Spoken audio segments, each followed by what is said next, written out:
Please note that the following views and the opinions expressed on this program are not necessarily the views nor the opinions of the Master Force Group, YouTube.com, Free America Radio Network, our sponsors, our partners, and MFG is a private society. Nothing here is ever to be construed as hate, medical, nor legal advice. And listen to the Forbidden History prime time 7 days a week right here on therealpublicradio.net, because hidden beneath the sands of time lies the greatest of all mysteries. It's the Forbidden History. Unearth for yourself the secret truths that lie hidden just beneath the surface below our feet. What is it that the powers that be do not want you or I to know? Come and journey with us as we explore and dare to know, because it's all right here, coming your way 7 days a week, somewhere out there on the realpublicradio.net, Free America Radio Network. It's what they didn't want you to know that we tell right here. Stand by for the broadcast. Still time to call your friends, ladies and gentlemen. Don't go away. Be right back.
beloved greetings from the mountains of Andalusia again.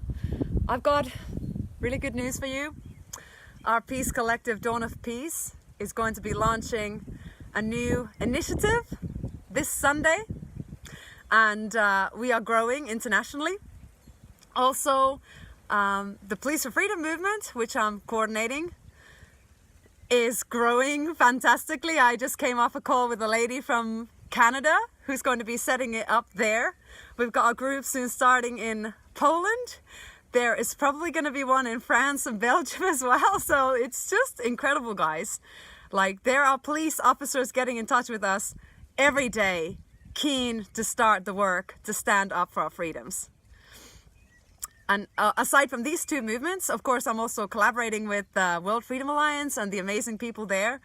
And I'm also coordinating the Spanish collective Alianza por la Libertad. So, you know, no matter how much these tyrants are tightening their grip and trying to separate us all, the better we are organizing ourselves and the more we are finding ways to collaborate. And you know, actually, if I look at the overall condition of humanity, I'm forced to admit that this crazy tyranny on a spiritual level is actually serving us. For we have already been enslaved for millennia. But now our bubbles have been burst and our illusion of freedom has been broken. And all these corrupt powers of our world have finally become fully visible. So visible that they're very difficult to deny for anyone anymore. Whatever was hidden is now revealed. And although it is ugly to face this all and soul crushing at times, we can't begin to heal our world unless we are first willing to recognize the sickness. We need to diagnose the disease in order to treat it. So here it is, fully manifested. We have a world so disconnected from love, so deeply possessed by fear, that people are actually volunteering to give up their lives to avoid death. But you know, if we give up our livelihoods and our culture, our rights and our smiles, then there's nothing left to protect. Then we would have not only lost our freedom, but we would have lost our humanity. And this is why we're all doing this work. Because we can see what's actually going on. And there's tremendous power in the acts of each of us. And the light that fuels our actions today is an ancient fire, guarded by generations, carried through eons of war. It's the fire of spirit, roaring in the center of the human heart, the spark of creation itself, and it cannot be extinguished. How they have tried. You know, they've used every weapon imaginable against us to make us hate and destroy each other. And yet we're still here, guys. We're here. Because love cannot be divided. And love is who we are.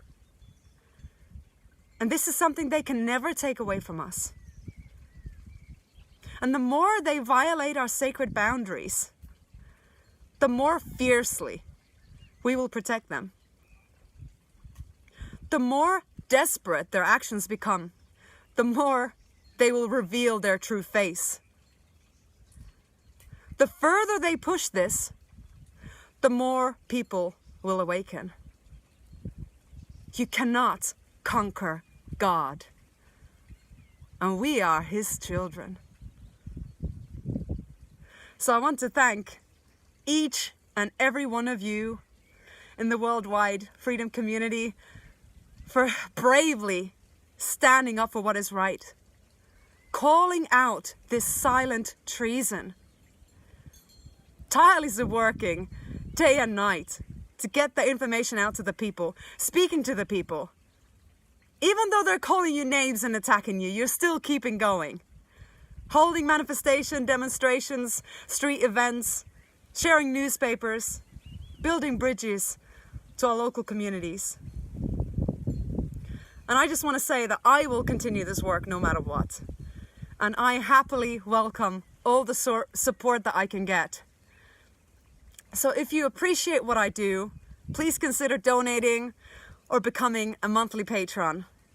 Right now, we're in the process of building a new website for me, hennamaria.community, and getting faster servers, professional streaming and video conferencing subscriptions, as well as upgrading the filming gear and the hard drives. So with your help, I can keep all of this going and more. So if you want to check out all the ways that you could support me and my various projects, head over to hennamaria.community. And I just want to say, keep your head up. We're living through some incredible times right now because the light is finally beginning to organize.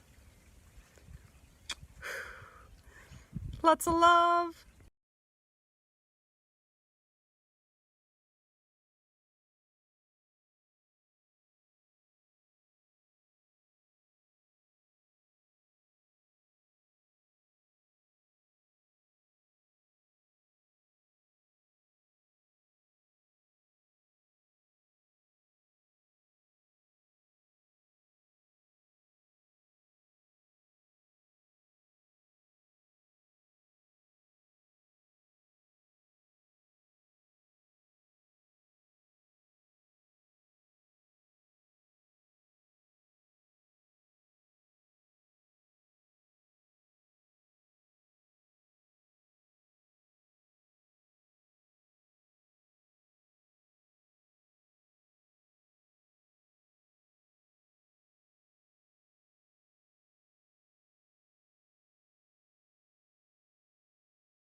Okay, can you hear me now?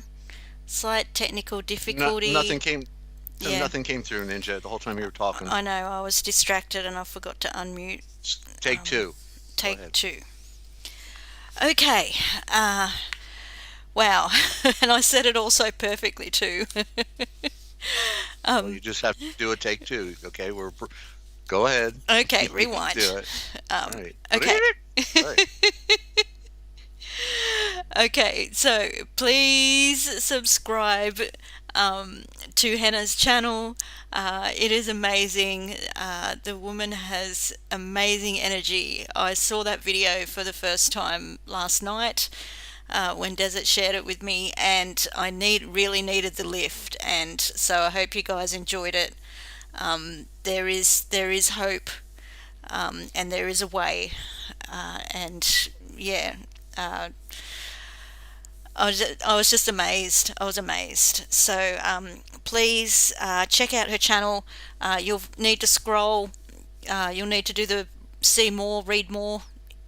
Hit that button in the description to extend it, and go down under the Amazon links and a few of our channel links, and her link is there. It's the link to the video that you just saw. Yeah, and you can get to her channel from there. So please subscribe to her and show her your support. Okay, redo. We'll just get through some of the formalities, and then we will get on with the program. And I have to look away because I just want to giggle at Join the Dots. Laughy face there. I know. Out of practice. Anyway, okay, notice for the listener. This program is an online class and a workshop for our friends and family. So please, no grandstanding or large postings nor other promotions. Thank you for your cooperation. And welcome to Ask Desert-Owl on the Forbidden History series. Here on Ask Desert-Owl with NinjaCat. I'm NinjaCat, and I would like to welcome everybody back to the program and any new listeners as well. Sit back, relax, and get ready to hear some new things that people aren't talking about. This is a live call-in program. We encourage live call-ins and viewer participation, so you're welcome to call in with your questions and comments for Desert. If you'd like to do that, the number is 608-566-7295. That's 608-566-7295. Or you can Skype NinjaCat, all one word, NinjaCat. Look for the white circle with the purple NinjaCat in it with a sword.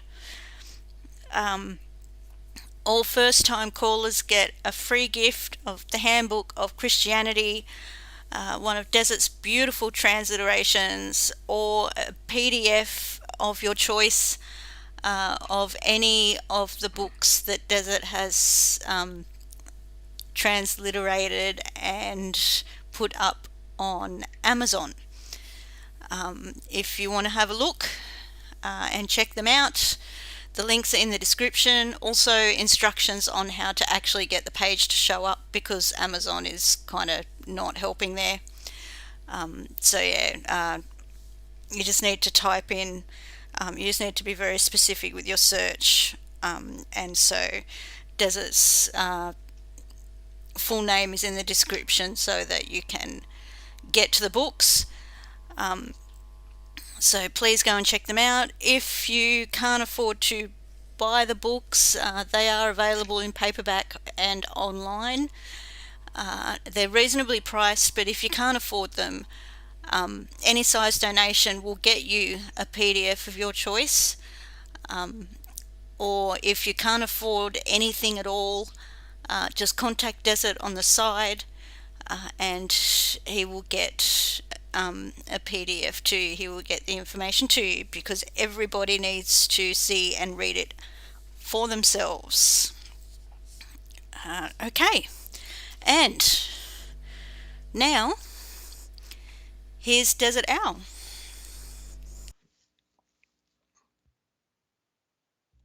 Thank you, Ninja. And welcome to the broadcast, ladies and gentlemen, and for stopping on back again one more time for what they didn't want you to know. And it's that was I've been following that lady, Hannah Maria, for about a year now, I guess. And she's just an amazing bundle of energy, and has actually been able to get the police from Australia to Spain and to Canada and other parts of the world to come on board with protecting the freedom and rights of the world population, and not supporting the beast. No doubt they probably have infiltrators in there, you know, they always do. So they want to know what she's doing, and that's how they do it. But in spite of that, I think that her energy creates a great wake-up call. And I'm getting a Skype here. Hang on. Excuse me. Okay, did you send me a Skype, Ninja? Yes, I did. I went straight to you because I was that's distracted. Okay. It's okay. You know, we Okay. missed the introduction, so we roll. That's all we can do. You know, you don't have to I just say wanted anything. you to know Uh, that uh, I was aware. I Yeah. Okay. all right. So anyway, um, yeah. So support that work that she is doing. Okay, and it'll probably be in the end, you know, a lost cause. But we know that with in our world structure that you know, anything that comes as an opposition will be thwarted, and that um,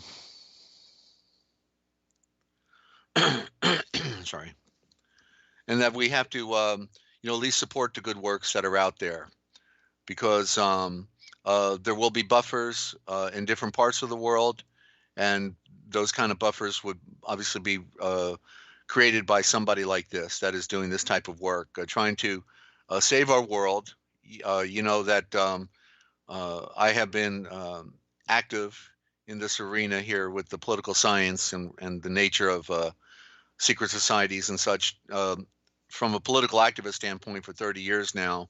And prior to that, just simply a historian and a researcher and a translator. But uh,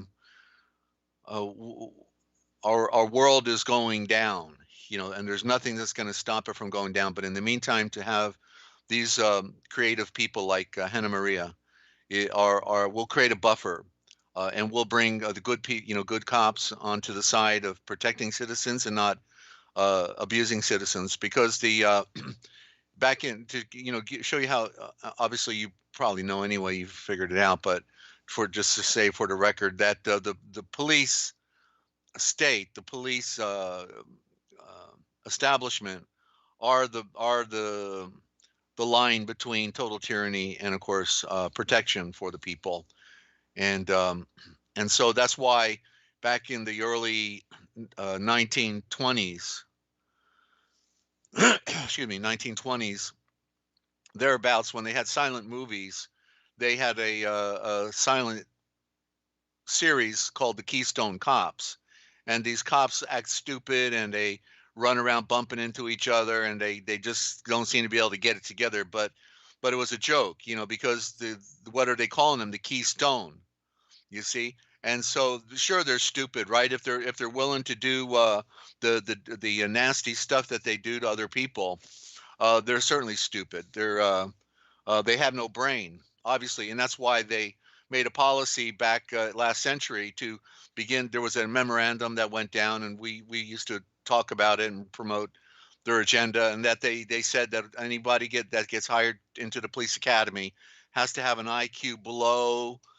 you know, a certain number. They couldn't have a high IQ. They didn't want people with high IQs being in the police.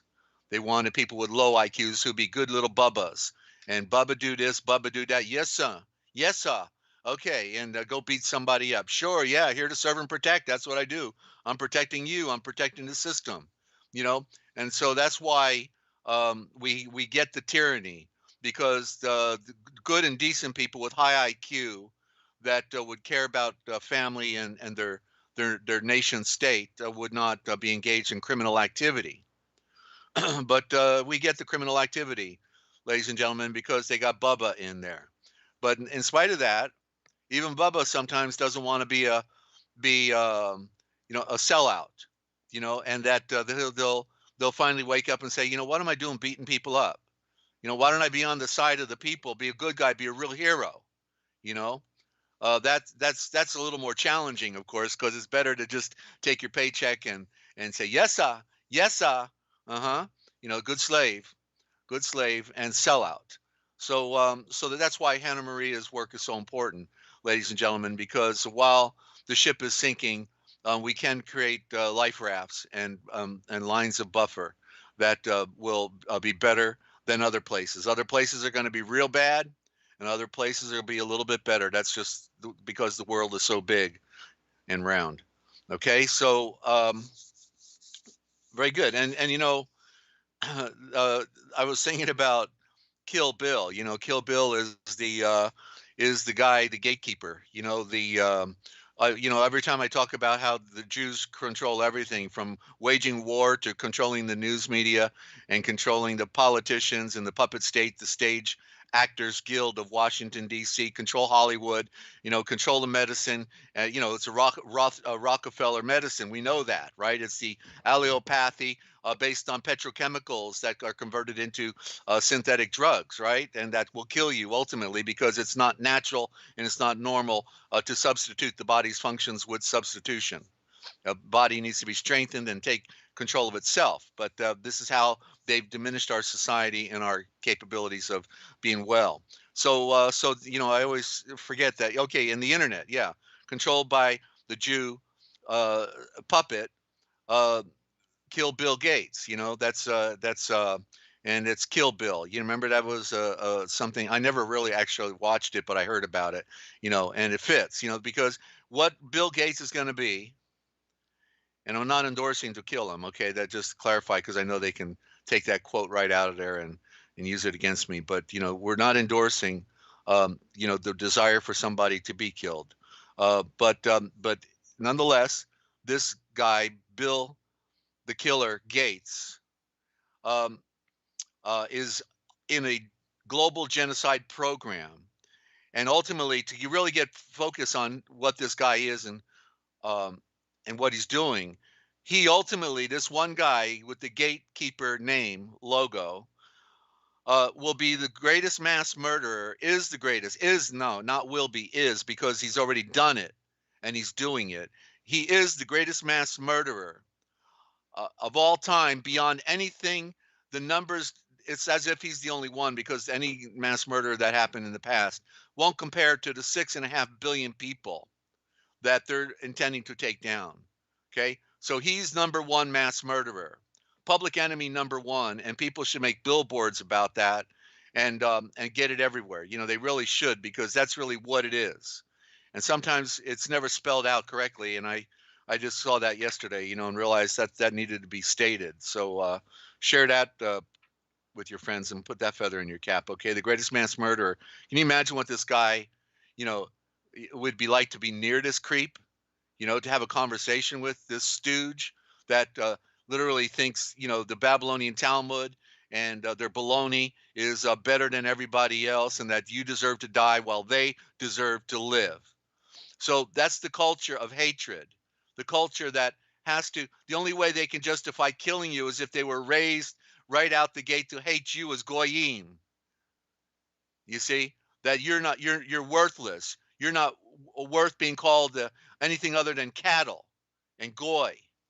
And so they're coming for you because they enslaved you. You were so stupid, they enslaved you with their phony money slave system, putting you on a birth certificate, a Roman slave document. And so now that they're done with their slaves, they can get rid of them. See, it's a powerful game. It's a game that would defy most people's imagination to begin to wrap their minds around it. It's an insane world. It's not our world, ladies and gentlemen, and that is the good news, because there is a better world. And that's the only time we have left, is to focus on leaving this world, because we're going, and it. If we were going to go naturally anyway, right? But they've ramped it up a little bit, so it's going to be a little shorter window now. And they're going to have a little bit of fun with our brothers and sisters and our families and our friends. They're going to have a little party on them, giving some the jab. Others they'll, take to the guillotine and cut their heads off, and others they're going to just torture a little while, throw them in a cold cell, and mock them. And that's these people. That's the Bill Gates. His father was the head of Planned Parenthood, a British regal attorney, head of Planned Parenthood. Can you put two and two together? And where they got most of had an agenda on the black people to make sure they got, as many of them to abort their babies as possible. Well, they get the African people to join Freemasonry, which created the Klan. I'll never get over that. How stupid people are. The black African people join the International Scottish Rite Freemasonry, and it was the Masons who created the Klan. Just talk about stupid. Talk about stupid. Nobody reads. They don't even read their own handbook by, Albert Pike, Morals and Dogma. Don't even read their own handbook, and to find out what's going on in their own backyard, in their own world. It's oh, geez, let me breathe deep here. All right, everything's all right, Desert. All right, all right. So I want to go over a couple words real quick just to get a little more room on my desk. They've been building up. We haven't been reading here, and so I just want to show. I'm going to do a couple words in the chat now. So hold back on anything, and let me just go through a few words and I'll comment on them. Okay, and so ascent. And then we have ascend. Okay, and so one is going up and the other one sounds like it's going up, but it's actually end, you see? So that's rather interesting. They're very similar words, but you can see how one is preferred, and it's the ascent, not to ascend, but to ascent. I wish to ascent, you see. And so that's the battle between, you hear me talking about the battle between the T and the D, and we get that in a wide variety of words. I probably have in the dictionary, the 2020 Indo-Germanic Dictionary, the an example, I'm sure I do, of the D's and the T's. And then, you hear the terminology be about the black sun, right? And so here's one, J-A-V-A. We know this is our coffee, right? But look at it's a code for Y-A-H-V-A. Java. Java's Java, which is for Y-H-V. The Y-H-V for the YoChelleG, which is misspelled as Y-A-H-W-E-H. Okay. So there you go, the black sun, right?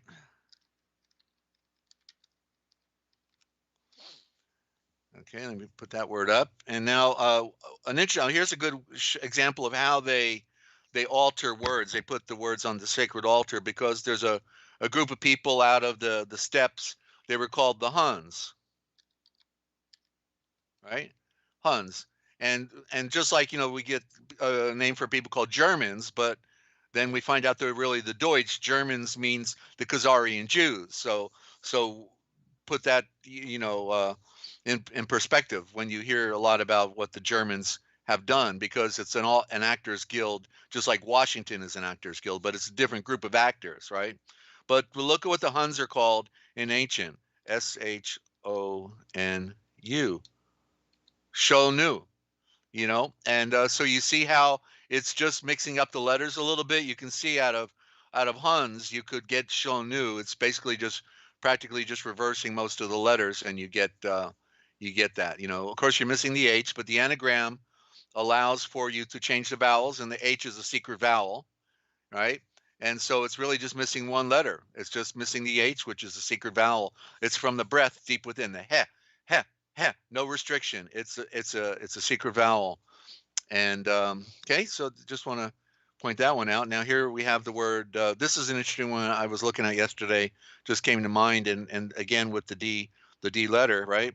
S-O-L-D, which is the soul, S-O-U-L-D.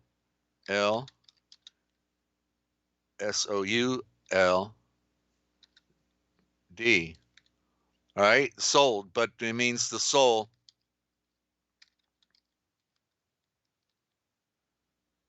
Because the soul, as it sounds like, represents the sun, but yet they put a D at the end of it, and the D is the symbol of the sunset and the symbol of death. Okay, so it's the soul dead. So this is the occultic. This is where they're casting their spells, right? They're casting spells, and they're casting the spell on you because they know. So this is where, when you hear me talk about the term pig Latin, right? It's really pig Latin. It's the Sus Latin, right? There's your pig snout, right? Sus for Jesus. Ye pig snout is what Jesus means. Sorry for anybody that gets offended by that, but that's the Indo-Germanic. That's the joke they played on us. And so it's the pig Latin, the pig's Latin. And then here's another example. Okay, so we have mortar,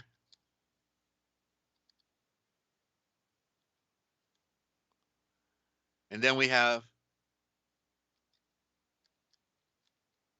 mortal, and there's a switch out between the L and the R, like Aryan is alien, right? There's your switch out between the L and the R, the two more secret vowels, and that means, and mortal means DEATH. Mortal means death. Okay, mortar, right? Mortar. It's the dead laying in the brick. It's the but you know, so if you're mortal, then it implies that you're mortar, and if you're mortar, meaning, you know, of the earth, well, that's death. That's why we have to become the second born, right? We have to become the second born, because the first state is a state of death. It's a state of blindness. You've got mud in your eye, right? Remember Yeshua, one of the guys that he healed? He took some dirt, he spit in it, he made a little clay, a little muddy dirt, and then he put it in the guy's eyes, smeared it on his eyes, and then he says, "Go wash in the pool of Siloam." And so he goes and washes. So it's to point out that the mud was in his eyes. Isn't that what the Masons do when they put a mortar board on your head and you graduate from school? At least here in the US, they put a flat square mortar board on your head. And the point is, after you graduated, which the grad is all the garbage, that's what grad means, all the garbage they fed you, then finally you get to graduate with a mortar board on your head, which means you got mud in your eye. You can't see, because they blinded you from every truth that ever existed and gave you nothing but lies and socialization, like communism, you know, socialist communism. And then this one is interesting. I've been hanging this one on my desk because Anna is from, we call it Finland, you know, but she calls it Suomi, and that's about the best way I could pronounce it. But I thought this was interesting in the terminology, because the question is, why, you know, didn't they just tell us it's Suomi, and instead they then tell us it's Finnish? But let's look at the word. Okay, F-I-N-I, is it two N's? I think so. F-I-N-N-I-S-H. Okay, Finnish. And then, but so let's look at the original root forms. There is no F. It's a P-H-A-N-N-A-S-H-A. Phanesia, you see? So it's a power word, because the fan, you know, is like the circular fan going around, or the swastika is the filfot. It's the light particle spinning, but it's a fan.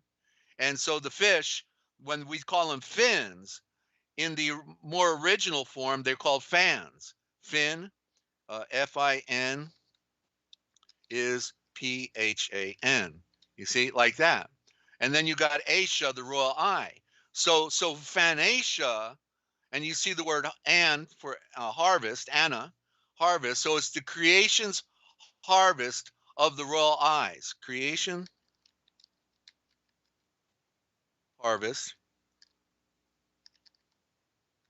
of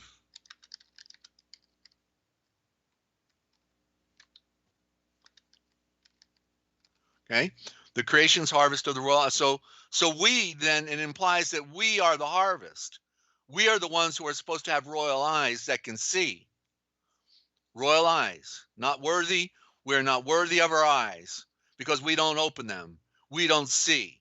We stay in the darkness. We like to do the things that are entertaining, right? And that satisfy the cravings of the body and of the psyche as well. It's not just the body, it's the psyche.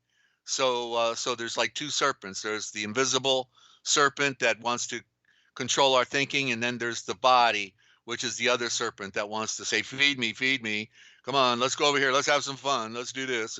You know, when we're supposed to be soul rendered. Surrender, S-O-U-R-R-E-N-D-E-R, surrender, right, is soul, R-E-N-D-E-R, which means to surrender to the light, right?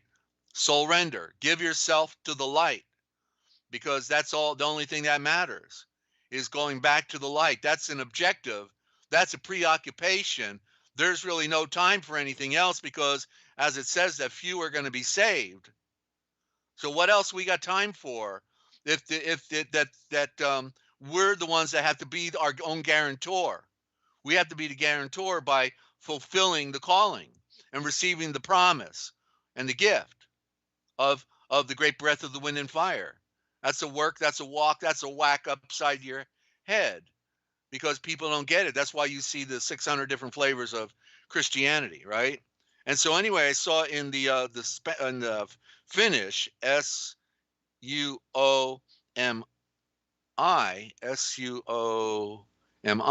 for Finland. That's how they say it there.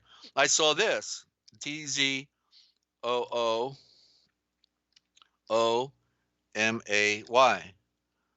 Zuome. Look at that. So just like Finnish then is a power word, the Phanesha, even Suomi is the zoo and the true creation. In other words, May, is the mother's eye, the mother's creation, May. That's why Mary, it's the form of the word Mary. It's an abbreviation of that. So Zuome. So it's really it's implying that it's an infinite, beautiful creation at the same time. And I saw some of the videos up there that it really is, and they got way up there on the north. They got the aurora borealis and all that stuff. So anyway, rather interesting. When you look at the words and the root forms, everything perspectives change. It's not just like a dead group of letters over there. This it has one meaning.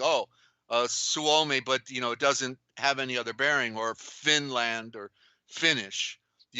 Of course, we could always want to think that they're telling us we're finished. Also, that could have been, but it's not as literal as what I just shared with you there. But it's interesting. With the reason, of course, Finn implies also the end. Okay, Finn. Okay, is we have to qualify it, END, because it's the ends. Those are the ends, right? The tail fin, you got the tail fin on the fish, then you got the little fins, but it also implies end, right? If you can see that. And in fact, you can see in the word end, FEN, like that, fen. You just changed the one letter on that, okay? So it's a fend, or there you could say, okay, DEFEND with the point, right?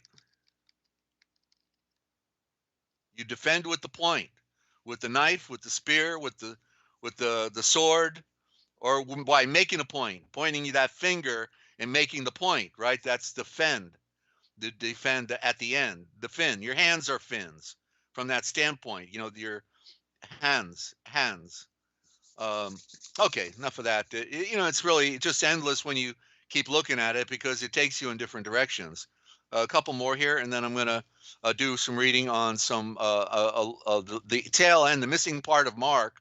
Most of you never heard before, but there was more at the end, and it was taken off. And so I just have a sample of that. I'm going to give you a little piece of the Orlinda that is rather telling in there, and then we're going to get to the.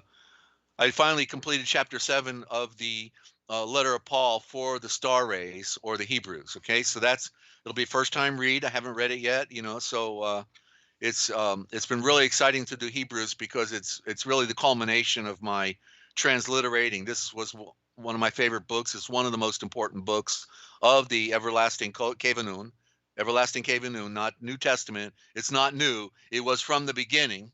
Glad you enjoyed that, Anna. And so it is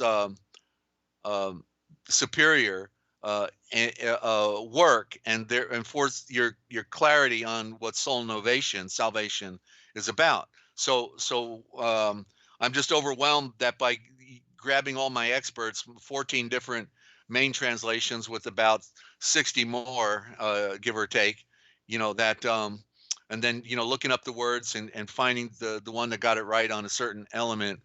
It's the culmination of all these other translators. Basically, what I'm doing is utilizing these experts because it's not possible. It takes a lifetime just to be fluent in Hebrew or Greek, right, or Aramaic. But the secret was the Indo-Germanic for me. That's really what was the key, because Greek and Hebrew were diversions. They destroyed the Aramaic, and that's why they call it Syriac. You know, it's not Syriac. That's a Greek word. It's Aramaic. And but they took control of the alphabet. They changed the alphabet. You know, they've done so many tricks on us, ladies and gentlemen, and that's why we have to go back. You know, find all the lies, find the deception, because the only thing we'll have left if we find all the lies and get them off the table is the truth. That's what's left after you expose all the lies, and so that's what we're trying to do. So what's interesting, you know, I grew up in a town in New Jersey, Edison, in a town called Edison, and it's interesting. My dad actually worked for Thomas Edison Power Company. I think they called it Con Ed. How about that for a word, right? Con Ed, Ed for remove, the con, CONED for Con Edison. So I was looking at that word, right? So Thomas, THOMAS, is actually Tolma, TOMA, right? But Tolma is ATOM. It's a code for the atom. That's why he was. They called him the twin, but he was really not the twin. He was the duplicate. That we are. I'm another you. That the first atom is Yeshua, and so everything that came after that is a duplicate, and that's what is correct for Tolma, the name Tolma, because it's the word atom. Okay, so I got another Skype coming in. What's this? Somebody's hitting me up. Okay. And let me just say thank you here to somebody. Great, thank you. Well, I'm live on the air and we're getting interrupted here.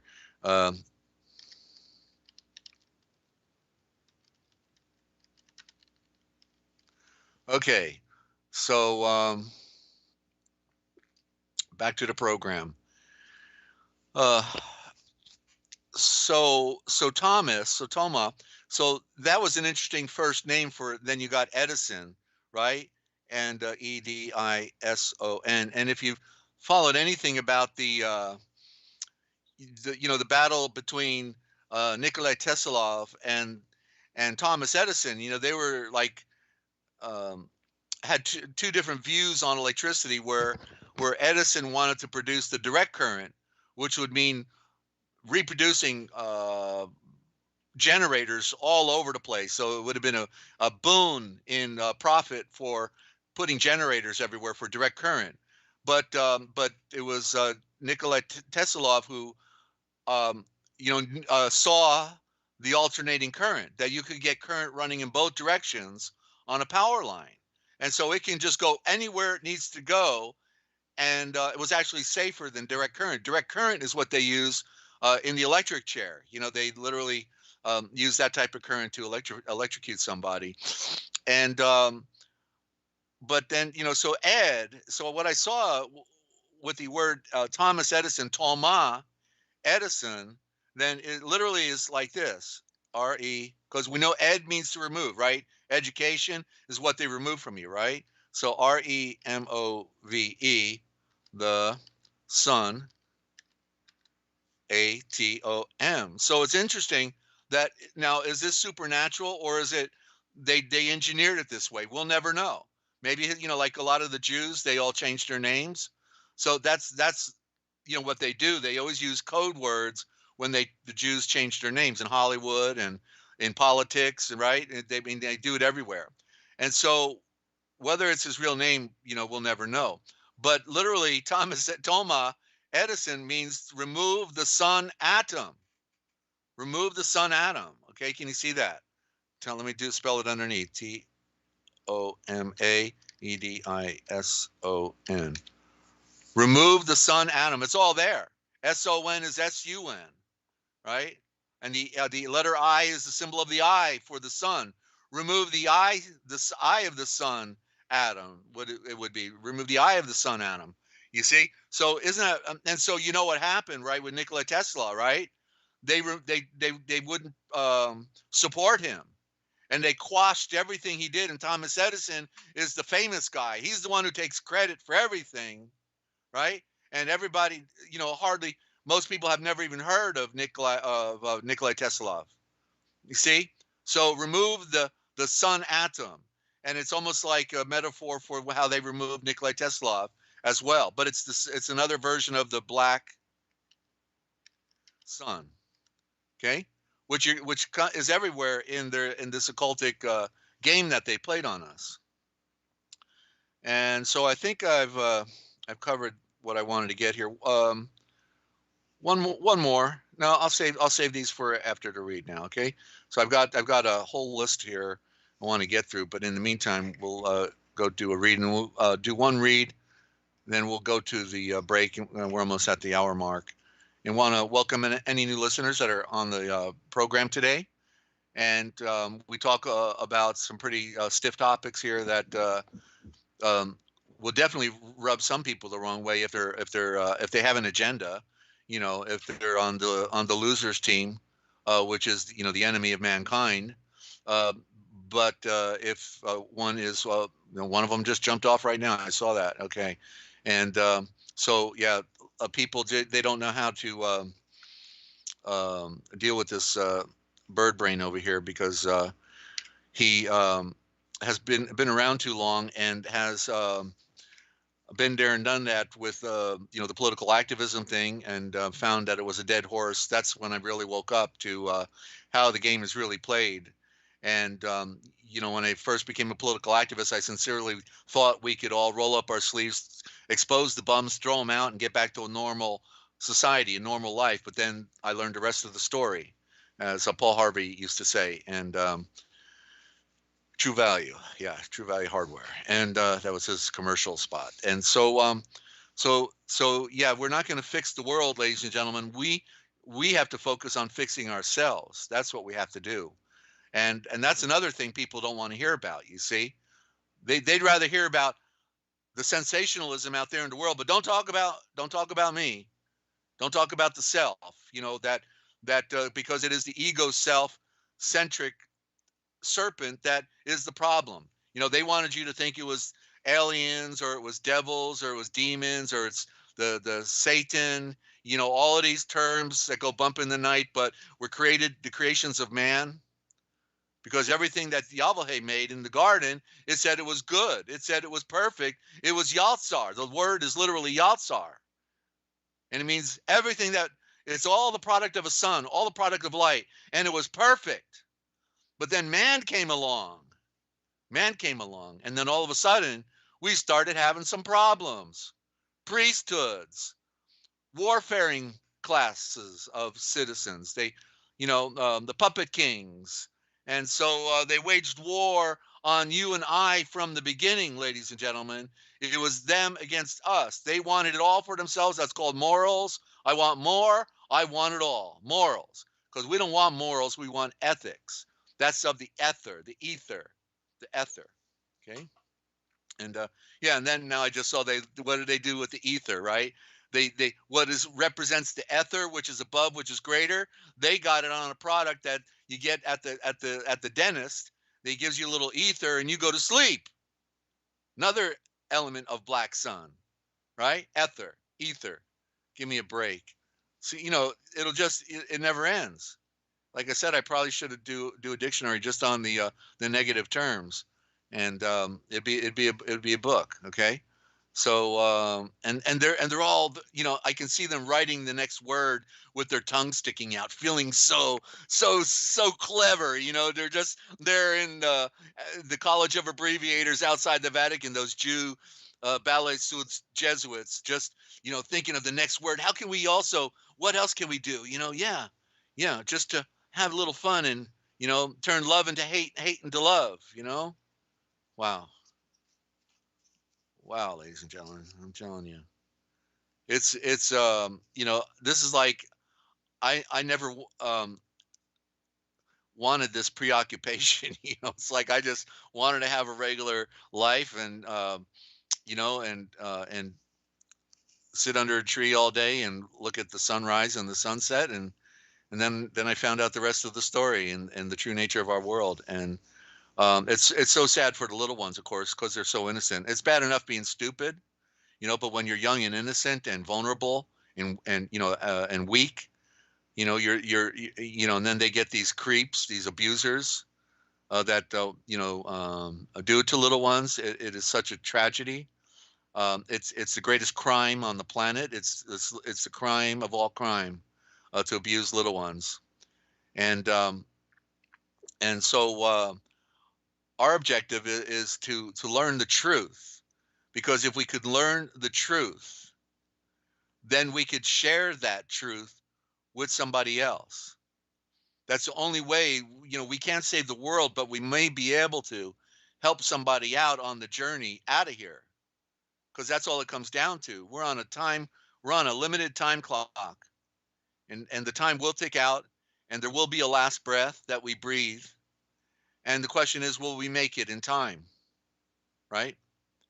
And people in the false tradition, they all want to talk about instant salvation. Just say Jesus, I love you in my heart, and and then everything's okay. What about well, wait a minute. The first thing we got introduced to was alvavatazering, which is corrupted into Baphomet, baptism.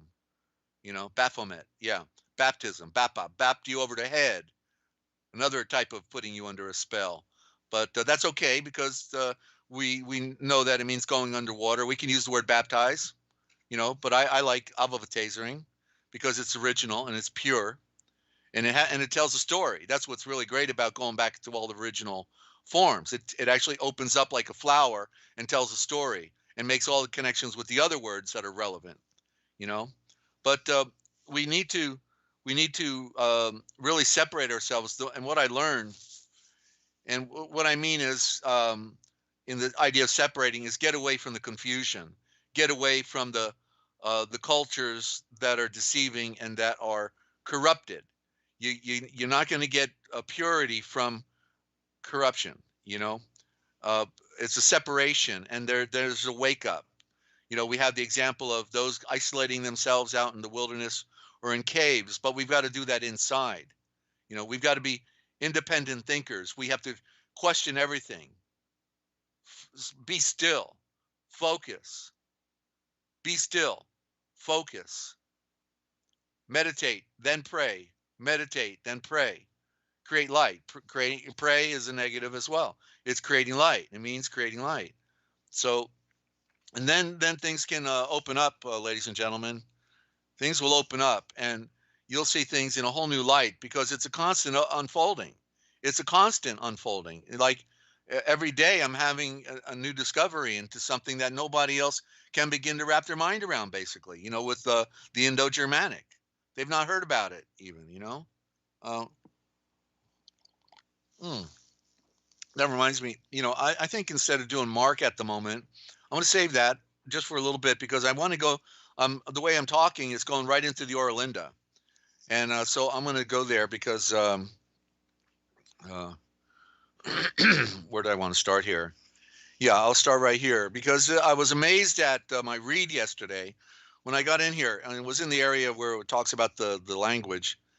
But you know how I keep taking everything back into India, right? And I say that's where the main Aryan enclave of those who are running the world were and technically are still headquartered, even though they operate out of Switzerland and I think Burma. Some of the families live isolated in the Burmese mountains because they're very separate out there. It's one of the most remote places, on the planet. They got nothing but dirt roads and all that. And they keep it that way with low technology because then it's unaccessible, But they're in the Himalayas, the priesthood at the top of the world, and the Himalayas also. But China took it over, so another controlling faction. And when China busted in Tibet, then they literally destroyed it. So it's hard to wrap your mind around it. But they literally destroyed 5,000 or plus or minus temples, 5,000 temples in all of Tibet. Tibet, if you spread it out flat, it's more surface area than actually the United States of America, So there was a lot of temples there, and they destroyed 5,000 of them, destroyed their writings, destroyed the priesthoods, took them to China and tortured them, tortured Tibetan priests. Can you imagine? Because they hate religion. They hate spirituality. And so they wanted to destroy that. And they destroyed these beautiful people, even though, behind it is the controlling faction of the scum, right? Because the controllers are the ones involved with the one world order and the game, the game that's being played on us. And I'll tell you what, it's at 60 minutes right now, Ninja, and I'm feeling it in my throat. So I think before I do part two, let's go to a break, all right? And I need to stop right now if I'm going to have any voice left. And so you're tuned in, excuse me, right here. Yes, that's right. We're all choked up and with what they're doing to us in our world, ladies and gentlemen. But we've got to do it. We've got to talk about things that most people don't want to hear because they're happy in their little pretend world of illusions. So when we get back, we'll pick it up with the Oralinda, and then I've got the other reading I'm going to do as well. So glad you're tuned in. Hope you're telling your friends about the broadcast. We're here to serve. I'm really not here to hear myself talk, okay? Because if we had just a few less regulars, I might not be doing this, but I'm doing it because there are a few that I know here that actually do get it, and they really do care, and they care about their own eternal walk. They're on a journey. They know it. And they've realized that, okay, Desert's onto something, and they're trying to wrap their mind around it, and so so I hope you'll come back. All right, come back, and we're going to be away here for 7 minutes, and then we'll pick it up on the other side. So time to call your friend, get a drink, or just sit back and enjoy the graphics and the music. Okay, I'm Dezert-Owl. Glad you're tuned in. We'll be right back.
Okay, and we're back.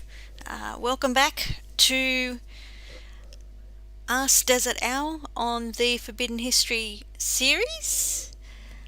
Before we go on with the program, I would like to suggest to you to check out these books. These are Desert's books on Amazon.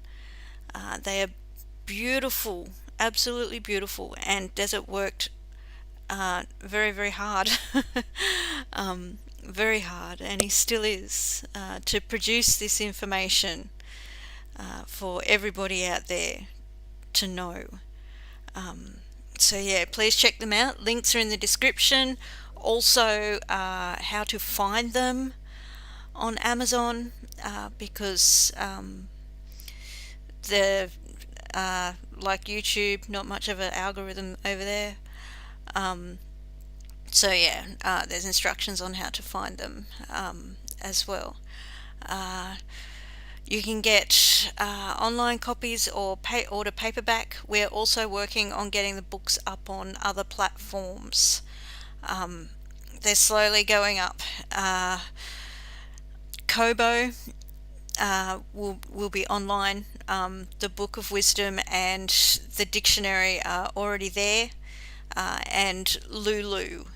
I don't think that link's in the description yet. The Book of Wisdom is there, and the dictionary will be up next. But yeah, we're getting there. Yeah, so please check them out. If you can't afford to get the books, everyone needs to know this information. That's why we do these broadcasts, so that we can share this information.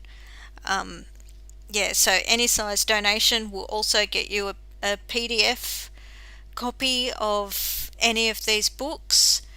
And if you can't afford to donate, you can call Desert on the side, and he will organise a PDF of your choice for you, because everybody needs to see this work. I will put the phone number in the chat. It's also, the contact details are also in the description below every broadcast. Okay, back to you, Desert.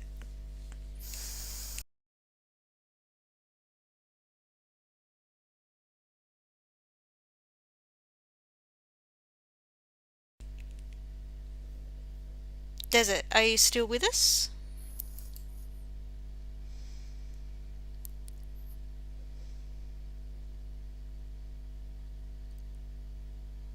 Okay, if you can hear me. Okay, no, I'm okay now. I muted out the Skype. I forgot to unmute Yeah, it. I just noticed. That's what I was going to tell you. Yeah. All right, thank you. All right, welcome back to the broadcast, ladies and gentlemen, and on Ask Dezert-Owl on the Forbidden History series. And don't forget, we love to hear from you. Got a phone you can call in on, or Skype, and it's a big world, and it's a lot of confusion out there. So to put things in perspective is always important to do. So I've got the book Oralinda, and it is the Frisian Book of the Flood is the subtitle on it. And I was reading in here yesterday on the Punjab. It starts out the Punjab. Let me back up one mini paragraph here. Among my father's papers, I found a letter from Luidgert, the Gertman, and omitting some passages which only concern my father, I proceed to relate the rest. The Punjab is the 5 rivers by which we travel, is a river of extraordinary beauty. Now the 5 rivers is also called the Sindh, and or the hand, the rivers of the one hand, and so in the story of Yeshua, when he went to India, he across the Sindh, and it was described as being, beautiful land and all that. But the thing that's interesting is we're going back now. As you're going to listen, you're hearing how this Aryan is taking us back into central India.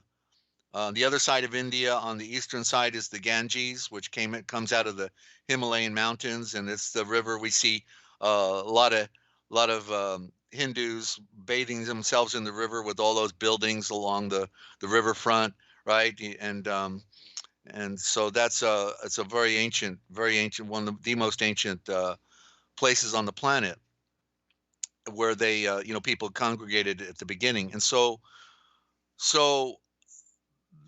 this is showing how the Aryan, there's been this ongoing debate, and it's not really a debate, it's a diversion. We're just saying, well, we think the Aryans came out of the West, out of Europe. Well, no, we think they came out of the Caucasus Mountains. No, we think they came out of India. They're going back and forth, and they never can get the answer. The truth is that the Aryans, just to put it correctly, the Aryan race started right there at what we call the Sea of Galilee today, but back then it was called the Gennesaret. The Gennesaret, the Garden of the Nazaré. This is why the Nazaré is so significant. And but yeah, the Gennesaret. So right there, and that's why Jerusalem is right just a little further be south of it. And where was I going with that? That's where it all started. That's where the Aryanism took off. And so the children of Cain, when they got the stain of blood on them, they went down into the low valley. The Mediterranean Sea wasn't there, and they went down. But the royal family lineage, the Jerusalem, Yerushalayim Shalom, was the citadel of Noah. Noah lived there after the flood, and with Shem and Ham and Yalfei.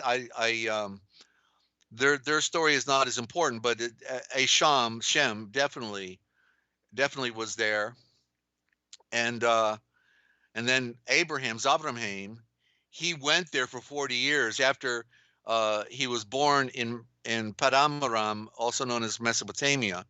Then he was after he lived his first 10 years in a cave, being protected by his father from Nimrod. Then he has him go over to Jerusalem to stay with Noah, and he studied under Noah and Asham for and the reason I say his two brothers, because when the three men visited Abraham and they told him he was going to have a baby, well, there was three of them, and this most likely that they were the Shem, Ham, and Yalfei. And Ham got a bad rap because of something that he did in the story, but nonetheless, this is the the most likely situation in this story. And so that's where the Aryans started. Okay, where they are today as a citadel.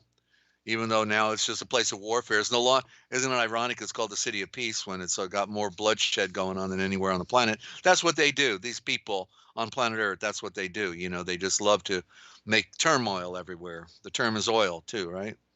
So okay, back into the story here. So Punjab, that is 5 rivers, and by which we travel, is a river of extraordinary beauty, and is called the 5 rivers because 4 other streams flow into the sea by its mouth.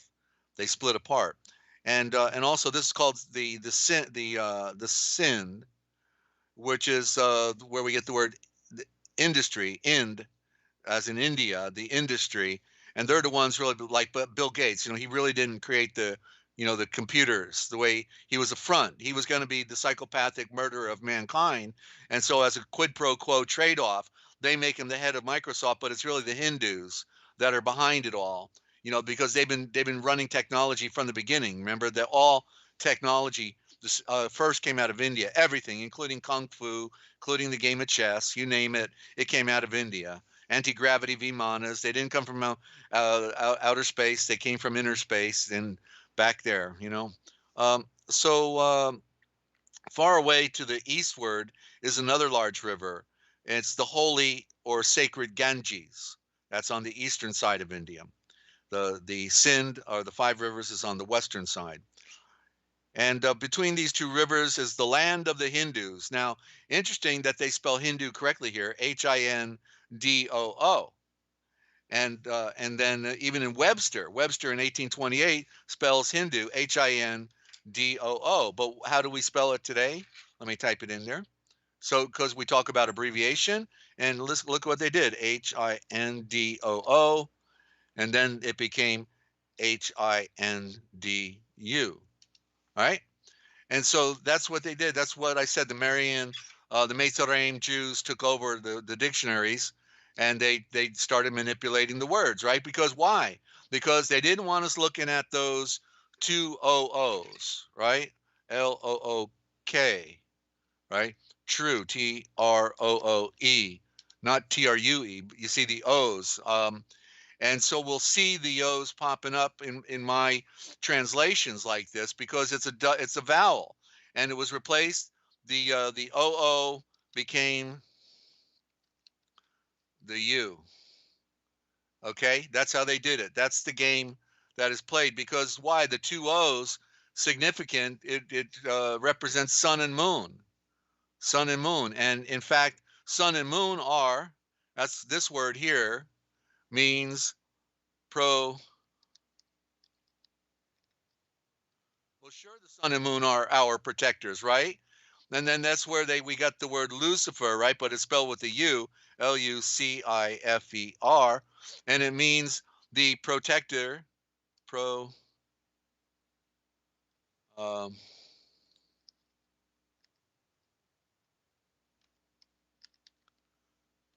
protective code, right? Lucifer, Lu, L-O-O-C-Y-P-H-E-R, Lucifer. It's the protective code. So the protector in the most primitive, is sun and moon. Without the sun and moon, we're dead. So they are the proverbial protectors, and they are also our guides where we gain orientation. There's the word orient, orientation, back to the sun, back to the moon, you know. And okay, let me continue here. So Hindu, both river, and you can hear the two O's, obviously Hindu, not, but the U became the supplement. It's A-E-I-O and O-O, not A-E-I-O-U in the vowels, A-E-I-O-O. A-E-I-O and O-O. This because one is a toe and one is two. Both rivers run from the high mountains to the plains. The mountains in which their source lie are so high up that they reach up to the heavens. And then he's got in here Leia. Leia is what he's using for heaven. And therefore, these mountains are called Himalaya mountains. Next page. Among the Hindus and others out of these countries, there are people who meet together. Listen to this. This what got my attention. There are people who meet together secretly. Oh, isn't that what I was talking about? A secret, a cult clique hanging out, running the world behind the scene. And when we talk about pyramid civilizations, of all that they built, you can see that the greatest stonework on the planet comes out of India. They were the stone masters. They took it to the next level from all the other cultures out there, right? And so they meet secretly. There's a group there that meets secretly, and they believe that they are pure children of Frinda, and that Frinda was born in the Himalayan mountains. So in other words, the implication is that they are superior, a superior race. What the Finda here, it's actually, I added the R, but it's Finda. And there's your Finland again, right? We were talking about the Finn. And here they were called the children of Finda. So it implies the sun, because the fan, that's what it would imply, that they are the children of the sun, which is what the Aryan race were claimed to be, the sun gods, sky gods, because the Finn is the fan. It's the Philthot again, right? So I just saw that. I didn't put that together when I was reading yesterday, but there it is, right here on the broadcast. You saw how it's read, ladies and gentlemen. The Finn, the D is a corruption. It's the Finn. They're calling themselves the Finns, the fans, the power. The fan is the power, so they're calling themselves a power source, the Finns, and that the Finns The Finn was born in the Himalaya mountains when she went with her children to the lowlands. Some of the, yeah, so naturally they would say they were born on top of the mountain, the highest mountains in the world, right? But it's a metaphor because they came from the mountain of light up there through Adam, through their father, the first, the bright and shining one, the first made on earth, and the one who came after all the other races, the Aryan race. Read your scriptures. Okay, once okay, so blah, blah, blah, I'm back up. They believe that they are the pure children of the Finn, the sun, the power, and that the power Finn was born in Himalaya mountains, whence she went with her children to the lowlands. Some of them believe that she, with her children, floated down upon the foam of the Ganges, and that is the reason why the river is called the sacred Ganges. Gan is garden. I'm not too sure off the top of my head what Jace, but Gan is garden. So it's the garden of the Gaze. And I'd have to do some work on that. But the second G is a symbol of the sun again. You know, so it's the Gan of the light essence. It could be. Gis could be like geisha. Anyway, but the priest who came from another country traced out these people and had them burnt. So there was a definite reason for wanting to try to take them out, but the story could be also corrupted. So, but interesting that there's a power struggle going on there, right? So that they do not dare to declare openly their creed. In this country, all the priests are fat and rich. In their churches, they are all kind of monstrous images. It should have been temples. In their temples, there are all kinds of monstrous images. You know, you see that up into Tibet too, right? They get all these scary masks they put on, right? Many of them are of gold. To the west of the Punjab are the Iran. There's the word, it looks like Aryan. It's got Aryaners in brackets. Or Moros. Then in brackets it says Dangar, Dranganian. The Gedrostin, that's in parentheses, Gedrosiers, or runaways. And notice the word red is in these words, by the way. Runaways. And the Ungetin, the Urgetin, or forgotten, or the forgotten. These names are given by the priests out of spite because they fled from their customs and religions. On their arrival, our forefathers likewise established themselves to the east of the Punjab. That would be basically in India, what we're talking about again. On the account of the priests, they likewise went to the west.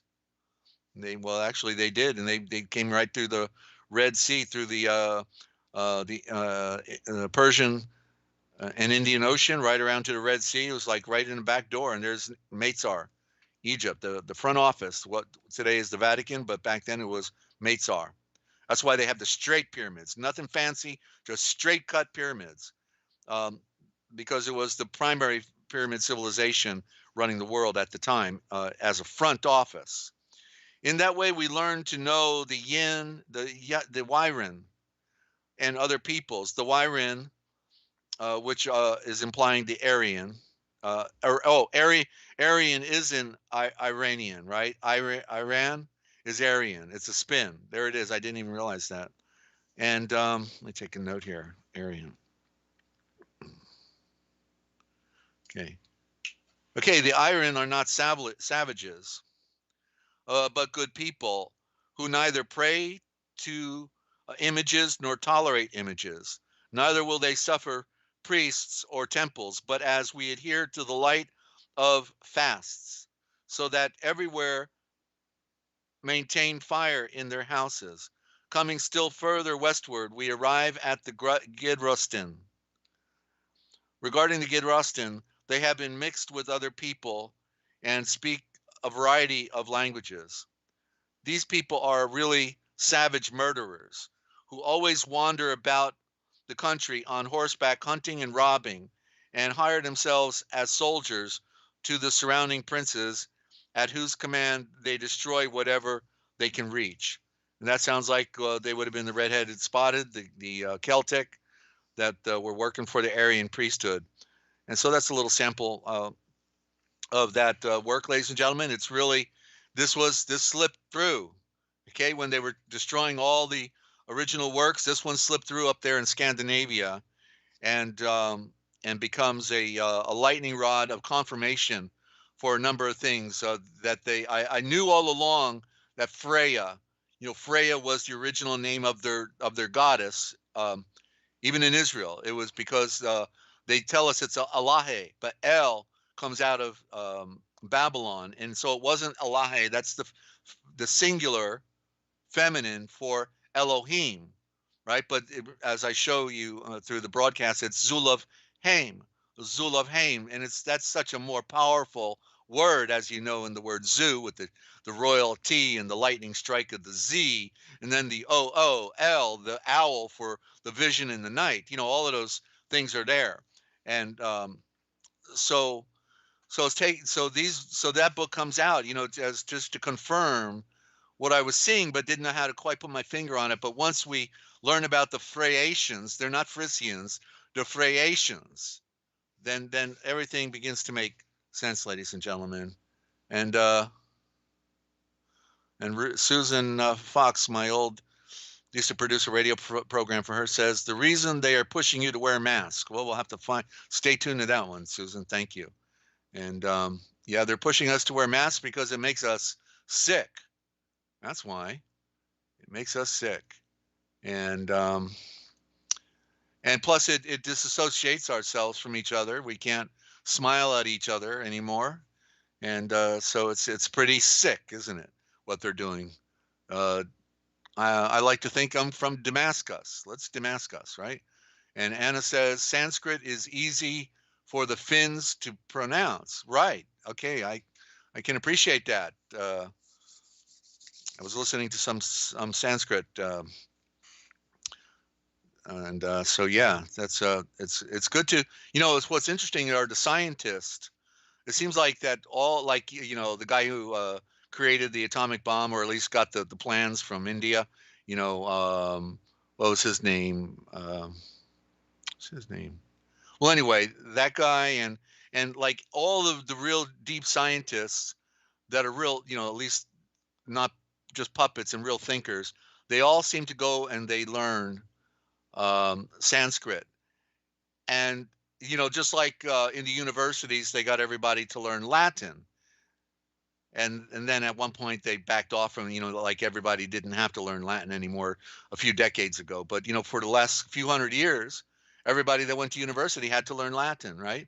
And so it's the same with these scientists. They all know that they're supposed to go learn Sanskrit because it's being touted and claimed to be the most important, most sophisticated, language and all that. And no doubt it is sophisticated and tells a lot of the secrets, right? But the original Sanskrit is what I'm sharing with you with the all capital letters. That's why you see me typing in the all capital letters in the presentation, because these symbols are the original symbols that were breathed into Hadam, other than the few corruptions that I point out, right? So so I finally finished the book called The Original Gospels, and which are not original, it's not, he's not given us original gospels, so it's not a real correct title. It's the he's got the most primitive gospels, the most primitive of the most ancient or oldest copies that are available, but they're not the originals, but they're the oldest. And so I just finally finished Mark, and I've known this for years, that there was more material to Mark, and they're fragmented. Like in my new Revised Standard Version, which is from the Catholic side, but in spite of that, they tried to make themselves look better than everybody else with their translation. The new Revised Standard Version, they got these notes, all these footnotes down at the bottom, really, really good reference material. And so yeah, in the back of Mark, they put all the other missing pieces that were supposed to be in the back of Mark, but are not in our received Mark that we have okay, that we have in our, like King James, in our modern received scripture. But yet, how can it be that there was more to Mark and they didn't include it? That is like, a no-brainer. I don't want you, you know. Anyway, I in reviewing it again, yesterday, it's so clear that it needed to be in there because it had certain of the elements that were just simply missing. So I'll read that real quick and to get through that. And so this part is a short addition after the last verse of Mark. And it says, furthermore, they had briefly explained everything to Kepha, misnomer as Peter, and everyone who was with him, whatsoever they had directed.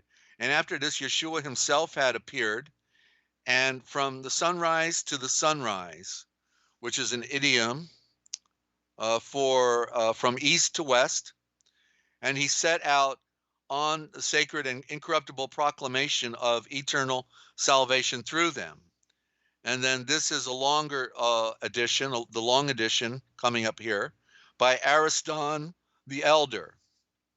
And that goes back to 229. So they're admitting that these are primitive, references, which make them basically the oldest form.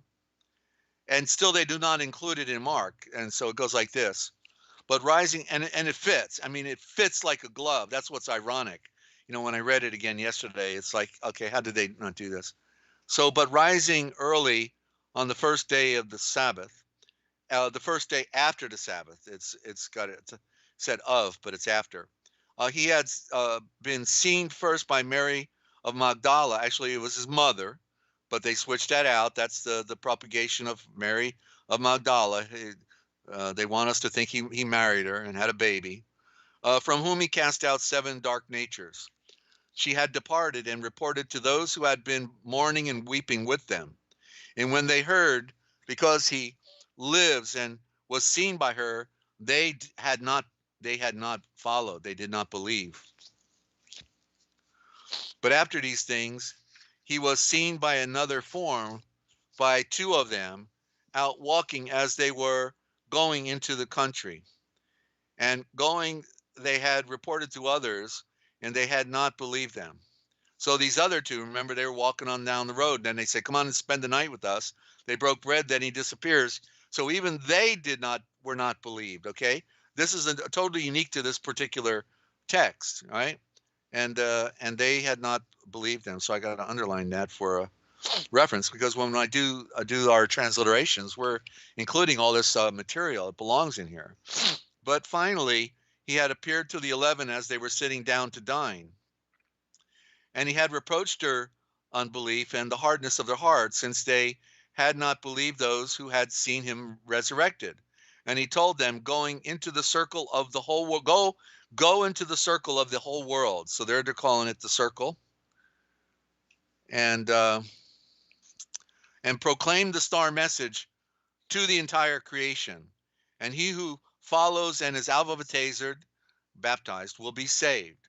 But whosoever will not follow will be damned. Let me underline that. I typically underline what is possibly distinct from the other translations for a quick reference. But these signs will follow to the ones following. They will cast out demons in my name, which means dark natures, in other words, sickness. And they will speak with new tongues. And they will not fear snakes, but that's an incorrect statement. It's the serpent. They will not fear the serpent, meaning man. And if anyone shall drink any deadly thing, it will not harm them. And they will put their hands onto the weak, and they will be well. And the healer in sunrise, the anointed, after he had spoken to them, had ascended up into the sky and ruled at the right hand, which means by the power of the Yahweh at the throne of the Son. Furthermore, having set out, they had proclaimed and taught everywhere that the healer in sunrise was aiding and confirming the word with accompanying signs. Let there be light. And so here it's clear this belongs in Mark, ladies and gentlemen. There's no question. How could anybody? But that's what they do, right? They abbreviate everything. They pull things out. Oh, that didn't belong there. and that's what they did classically with the NIV, right? They literally, you compare the NIV with any other scripture, and it's as short as it all get out, And all right, so the special read is coming up after I go in here to the beloved companion. I'll do the gospel, which is another lost writing of John's, Yalganun's. And then after I read out of here, we'll go to another break. And then when we come back, we'll read some original thought on the book of Hebrews that I'm halfway done now with. And it is literally, I can say this, I know it, is the most important transliteration of Hebrews on the planet. And so when you hear it, you'll be able to appreciate that. And we can always get a sample to anybody if they want a sample. If you can make a donation, it will help. Any size donation. Otherwise, if you don't have the funny, we'll get it to you anyway. Okay. And so I'll just have to convert it to a PDF. That's all. And so the next day, we're in chapter 4 now. We're just doing like a chapter every day in here. These are short chapters. Let me get a sip of my drink here. And I hope everybody's doing okay out there. Want to welcome any new listeners to the broadcast. And you're listening to the Forbidden History series and the Original Thought Transliteration Project. This has been a lifetime project for me, but I really wasn't ready to start producing the materials till last year. And so it was getting near 50 years of prep in being able to produce this material, because the Indo-Germanic is a deep science, and they've tricked us. They basically have tricked us. And so Yeshua showed me the keys of the root forms in the alphabet, and the switch outs, the codes, the whole deal. And it's of course, it's studying the occult. There's no stone you can leave unturned in this type of a deal. I've got Black's Law dictionaries. I got the first edition from the 1800s. I got the fourth edition, the sixth edition, and studying the law was relevant. Studying custom, I studied the ancient customs. And worldwide, universally as well, the science of how man behaves and thinks. All of these things are relevant.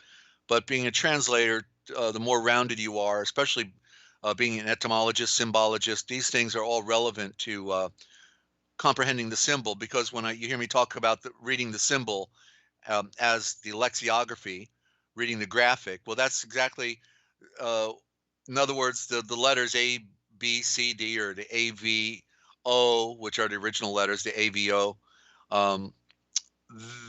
they're no different than hieroglyphics. They're pictures, and therefore they're read specifically, individually, and then in compounds. And then these compounds create the bigger formula, or the bigger form of words, what we call words, or eshavors, roll eyes, at the center of the vortex, eshavor. Okay. So we're in chapter 4 now. And the next day, Yalganun the Alvavataser, John the Baptist, saw Yeshua and the woman called Medecine of Bethany in the land of Utah coming toward him. So Yeshua's walking with his mother. This is Miriam, and this is his mother he's walking with, because even in the other lost writings, I'm not sure if it's the Kayla Day. I have to go look now. I can't remember.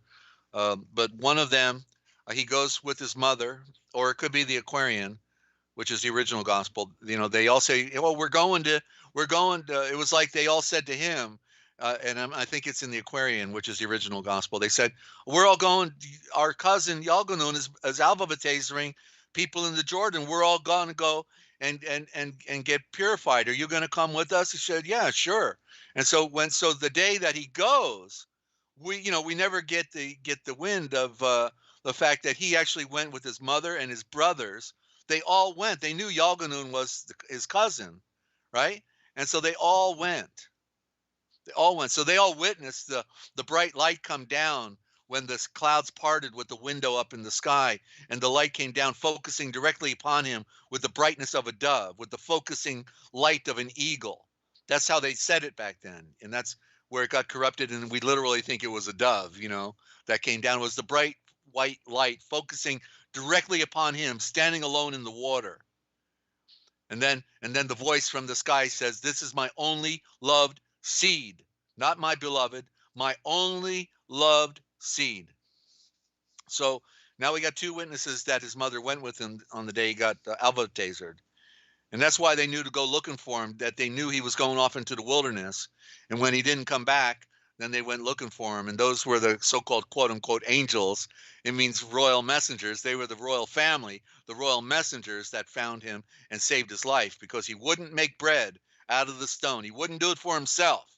He would do it for hundreds of other people, but he wouldn't do it for himself. He had the ability, but he wouldn't do it. So, let me try this again. So the next day, Yalganun, the alva-taser, saw Yeshua and the woman, the Aisha, that's the woman, Aisha, called Medecine, from Vathane, in the land of Utah, coming toward him, and said, "You must see and read it for yourself, the seed of the Son, who will put right the wrong in this world. This is the one of whom I breathed. After me comes an Ashan who is before me, and before me he is. I did not know him, but for this reason I came alva-tasering in water, that he should be revealed before all of Israel." And Yalganun made declaration, breathing, "In a vision, I have seen a spirit descending with the brightness of a dove from out of the sky. And this light focusing remained upon him." So the light focused on him, this bright white light, and it just stayed on him. And I could not know him unless the one who had sent me to alva-taser in waters had said to me, "The one on whomsoever you see the Aisha fire descending and resting, he is the same who will alva-taser in the Aisha sphere, the pure breath. And I have seen him and have declared that this is the true seed of the Son." Again, the next time, when Yalganun was standing with two of his truth seekers, when he looked up and saw Yeshua as he walked by that place and breathed, "You must see and read it for yourself, the seed of the Son." Then when the two truth seekers heard him speak like this and with comprehension of his words in their hearts, they followed Yeshua, and Yeshua turned and saw them following and said to them, "What are you searching for?" And they said to him, "Royal Star," that's Rabbi, "Royal Star, where are you staying?" He said to them, "Come and see." And so they came and saw where he was staying, and it being late in the day, the Dayel, at about the 10th hour, they stayed with him the rest of that day and through the night in Vathane. One of the two who heard Yalganun, yeah, it says Yalganon here, but it's Yalganun, and followed him was Levi. So that's one of the two. One was Andrew, the brother of Kephe, and here we have identified actually the other being Levi, whom some called Matthew. The other was Andrew, Antrav, from Bathsheba in Galilee. Okay, and so we'll post it right there. For tomorrow, we'll be on chapter 5. And so, yeah, these are just, another lost writing that is basically in tandem with, the Gospel of John, but apparently was not filtered in the way that our received scripture was. And this has a lot of the little pieces that have been missing. So it's really exciting to see that. Okay, so We're going to go to a break now, ladies and gentlemen. When we get back, we'll read the letter of Paul to the Star Rays or the Hebrews. And then we have our book Facts on our Facts. We're going to read a little bit more. And then maybe we'll finish with a few more words, okay? And so glad you tuned in. Hope you are telling your friends about the broadcast. And so don't go away. We'll be right back.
Okay, welcome back to Ask Desert-Owl on the Forbidden History series here on Ask Desert-Owl with NinjaCat. If you're new to this broadcast and you have not subscribed, sorry, I'm just looking for the graphic, and you have not subscribed, please scroll down in the description below and subscribe to all of these channels. We are broadcasting live between the Cosmic Essence and Ask Desert-Owl with NinjaCat. We alternate, so make sure you check the bell as well so that you get notified and you know where we are and when we are at any time.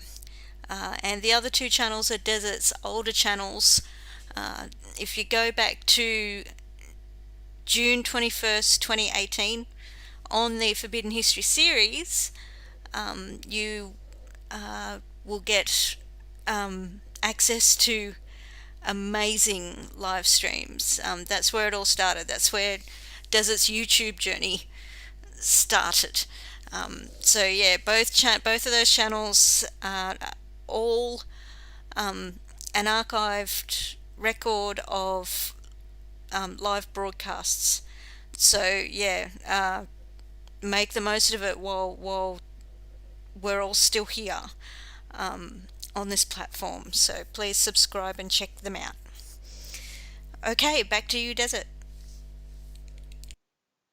And welcome back to the broadcast, ladies and gentlemen, and on the Forbidden History series. So we're going to now give you a sample of the original thought transliteration project with the letter of Paul for the star rays. The Hebrews, I'll just put it in the chat, okay, so you can see it.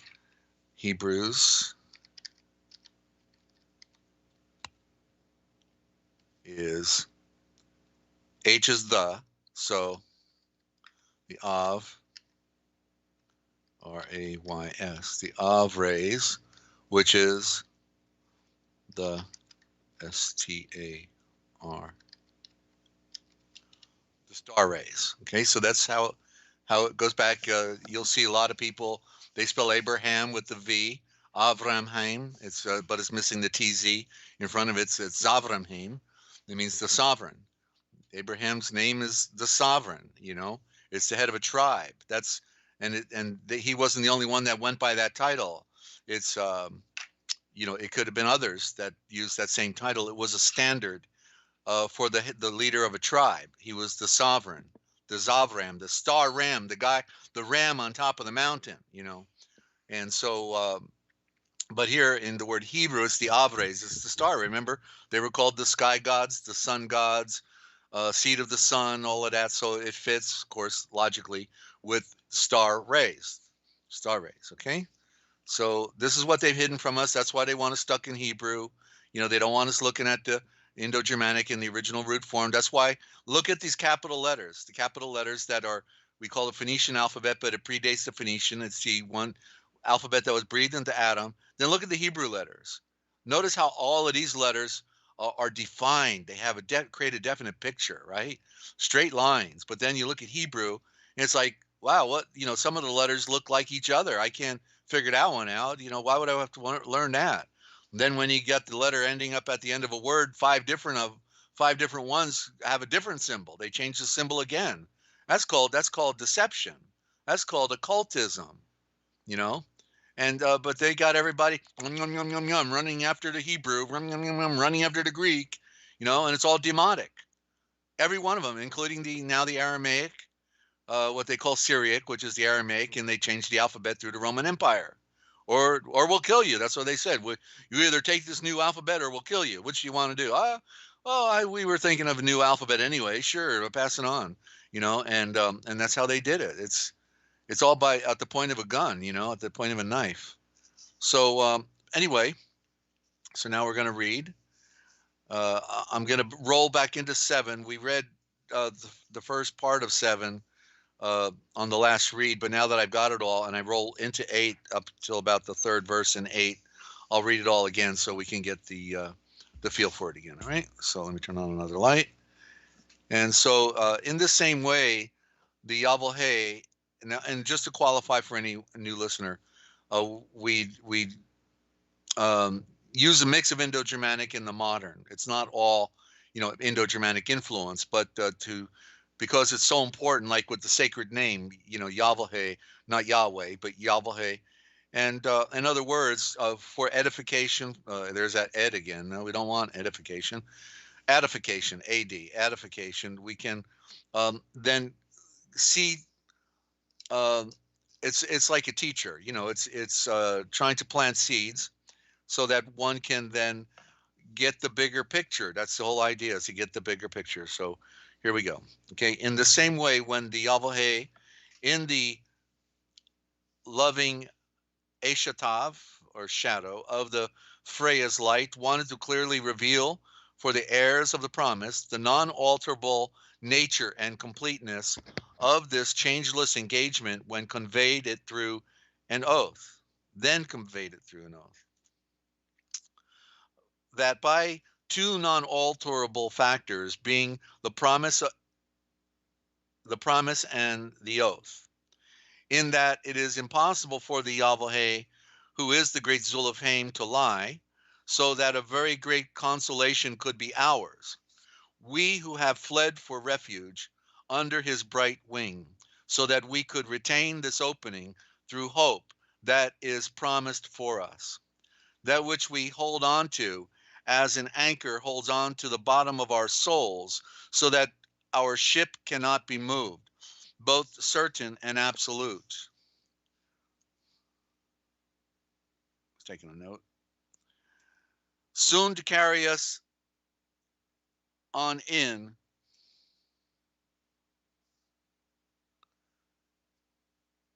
to penetrate deep beyond the veil of that temple's bridal chamber, where our forerunner Yeshua has first entered in on our behalf, having become the Konun in the eye of the return, forever in a day without end, after the nature and quality of the royal Malakeh Esha Zaytuk. Esha Zaytuk is the, Malak Esha Zaytuk is Malak Esha Zadok. Zadok was a tradition. Go look it up in a dictionary, on the Bible. But it was corrupted into Melchizedek. So Melchizedek in its original is the royal Malakeh Esha Zaytuk. Okay, you can hear the primitive. You can tell that it goes right back into the primitive form. The two O's, okay? Two O's, not the D, no D, it's a T, and it's two O's, a prime vowel, and for sun and moon, okay? Esha Zaytuk. Chapter 7. Now this Malakeh Esha Zaytuk, Malakeh of the Eshalom, Malakeh of the, Eshalom, Salem, the Eye of Peace, the Konun of the great Zulafhaim, that's the priest, the Konun is priest, of the great Zulafhaim, that's the original for Elohim, or El Elyon, in the eye of the return, the Most High, came to meet Zavramhaim. Came to meet Zavramhaim, the Zavramhaim, the star ram, sovereign of the many, when the eye he returned from the defeat of the Malakaim, the kings, and Vorn Rukaeth, the endowment, enlightenment, and separation with the mind's eye that sees in the night, him, the one of the many, this one of the many. And the Vorn Rukaim, Vorn Rukaeth is, the blessing. The blessing is a corruption of Baruchim. I'm taking a note here. But Vorn Rukain, the bar is Vorn. You can see the word. Let me type it in there, okay, just so you can get the picture. Okay, so bar, but there's no B, is correctly Vorn. Well, the corruption would be like this: B-A-R-N. You want to see how it evolves in the mind, but it's really V-O-R-N. You see? So there it is. See, bar Bar, Barnabas, Bar Hadam, Bar, the son of is what it means. But you can see it has to do with born. And so it's barn is born, right? Barn is born. And but there's no B, it's a V, because the V is the Virgin Mother creating, right? So it's Vorn, rule, and rule is ROOL is RULE, rule. To put on the vision, the owl is in rule, okay? ROOL, okay, is RULE, right? But so rule, there's your owl, the royal, you got royal, OWL, royal owl in rule, okay? And so that's what we become, because that's why when I elaborate on what it means, I say von Rokeath. K is the fiery keys. Fiery keys. You can tell it's a power word. And the eth is the ath of the ether from above. The endowment, enlightenment, and separation with the mind's eye for seeing in the night. You see? That's what he does to us when we are being transformed and receive what we call blessing, but it's a Von Rokeath. Von Rokeath. It means so much more. It's a deep, this is the way the words were back then. And we're not going to be able to, get the full picture. It's about a science, and we become that scientist that is going back and studying the primitive, right? Because that's where we came from. And if we want to go back there, we have to know about it, and we have to be able to read it. It's in our nature to do it. It's our calling. Well, another terminology behind the word Hebrew, star rays, means to go back. That's one of the elements of that. I've known that for decades. To go back, to cross the river or the chasm, to cross the chasm, to go back to that original source. That's our objective. We're not going to just, have somebody tell us something and then we think it's true unless we can prove it out for ourselves. What did he say? That, he's a rewarder of those who diligently seek him, rightly divide the word of truth, right? All those axioms, okay? So, okay, where was I here? All right. Verse 2 on chapter 7.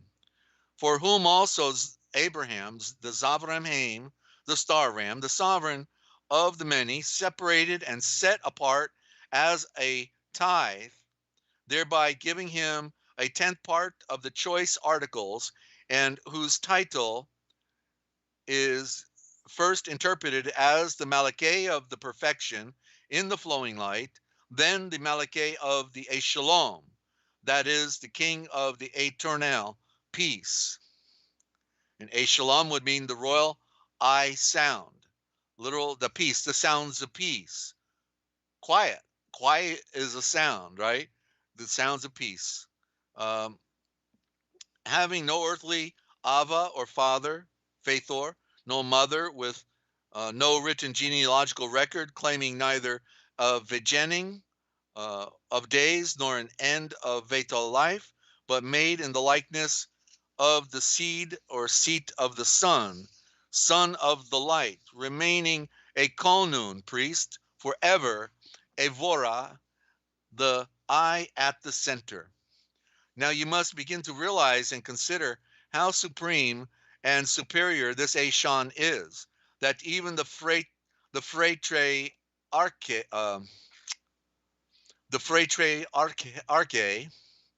that's patriarchal head of the tribe Abraham, the Zavramhaim, the star ram, the sovereign.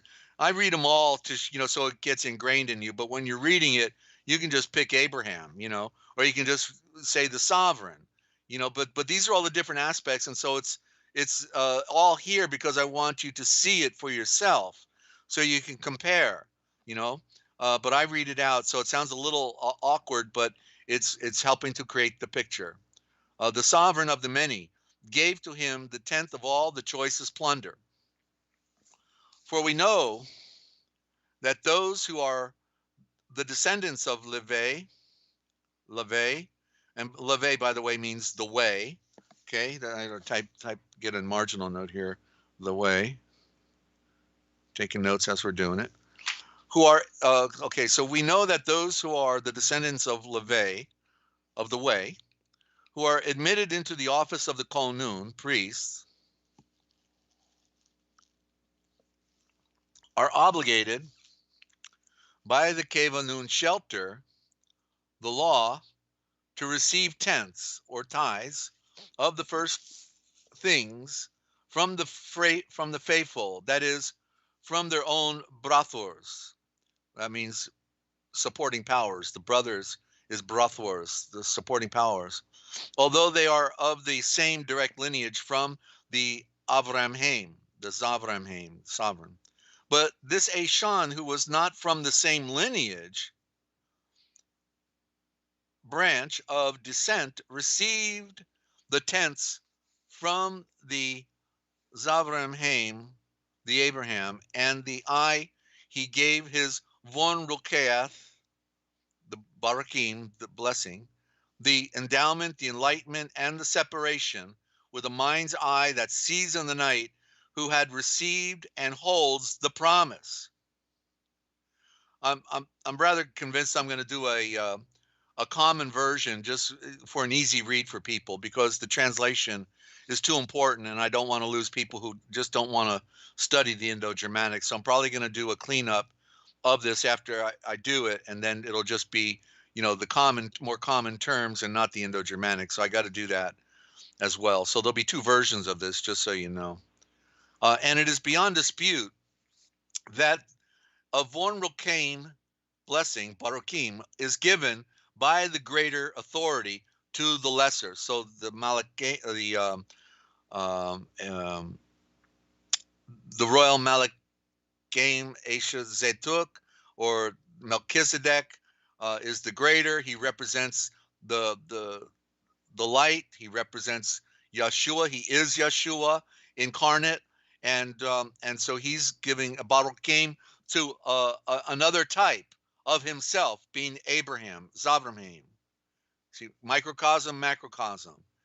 And just like Yeshua received it from the Enlightenment, yeah, who he is, who he became, who he is, who he always has been ever since he came into the universe, a type just like the Great Father, but the Great Father can't be in here, so Yeshua becomes the Father for the Father, and therefore has indeed fathered us through all creation, you know. And there's so many things that are not ever discussed about, ladies and gentlemen, and it's so profound when you can pull these parallels. They're symbolic for us to get these pictures, right? So here, just like Adam and the atom, Adam, A-D-O-M or A-D-A-M, but then there's the A-T-O-M. So the first atom then makes the first made in the universe, makes the first made on earth, and he's the Adam, and he's a type, you see. But he fell because he wasn't the perfect. The only one that was perfect is the only loved seed, Yeshua, who, when we go into become a part of him, we can then put on that perfection and that light, and become a second born and live in a day without end, ever. Okay, so here we see in the natural circumstance, the mortal seed of the moon who die receive the tenths or the tithes, but here now is another who receives the tenths, and who the shultres or scriptures declare that this he Vetash lives forever. Evora, the at the center, in a day without end. Then it is the truth that through the hand of the breath of continuance of Abraham, the sovereign of the many, who is a type of Yeshua, paid the tenths or tithes for Levi, who receives the tenths later on, right? I should just add the note here, later on. Later on. Okay, because I have this.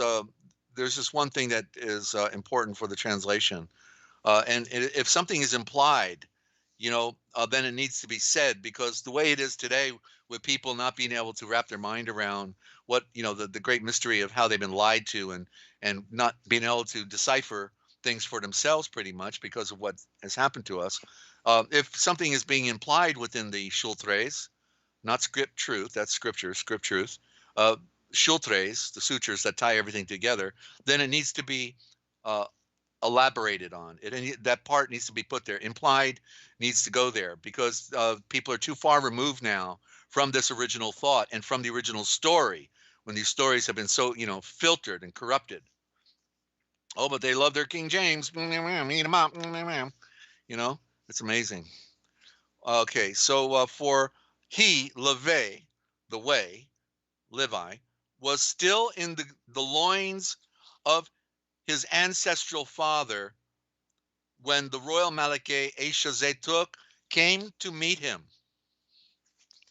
For this reason, if the final perfection could be reached through the Levitical Kolnun estate, the Levitical priesthood, the royal Ashan creation, under whose authority was put upon the Freefold, or the people, Freefold is people, received as the written legislation, the basis of their Kevanun law. Kevanun is covenant. Kevanun law. And I just want to put the Freefold there so you can see that. Okay, so PHRAYFOLD.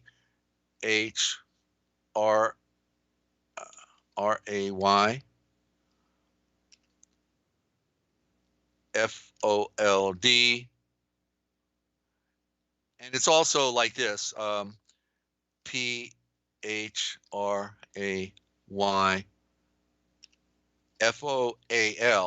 And the foal without the D is more correct.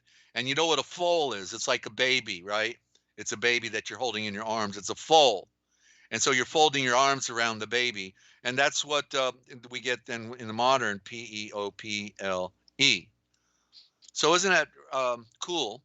Use a modern term, to really see a word you've been using all your life, and now you can see where it comes from, right? The fray fold. That's the people. We are, in other words, like the Jews want to call us cattle and goyim, but more correctly, we're a fray fold. We are the unfolding of the virgin light. We're the people, but it's the fray fold. Okay, the fray is the virgin light. We're a creation, meaning then we are a creation of the light, a creation of the sun.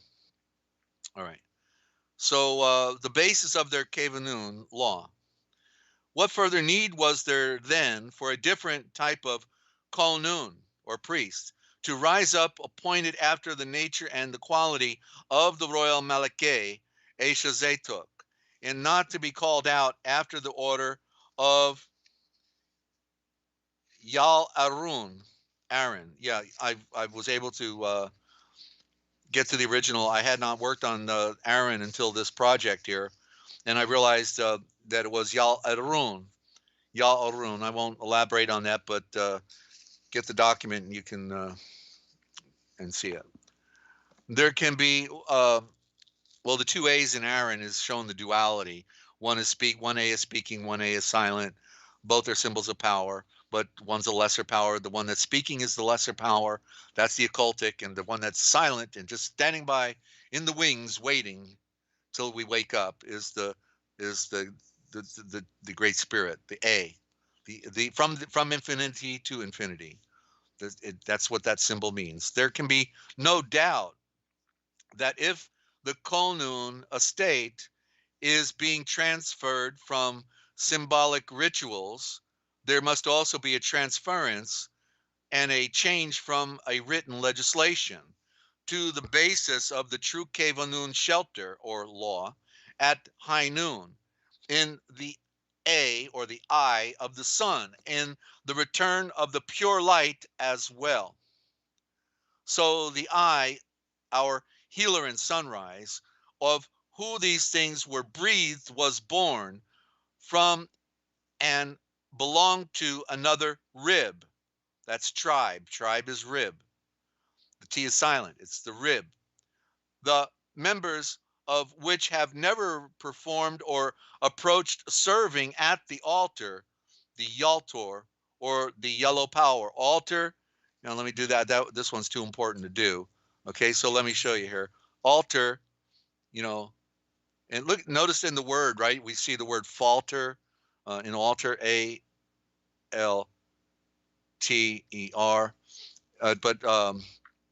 But it's really, I don't want to lose my place here. I'm getting cross-eyed. Where was I at when I was doing that? There it is. Okay, second verse down. The is Yal, Y-A-H-L-L-T-O-R, Yaltor, and what it literally means is yellow.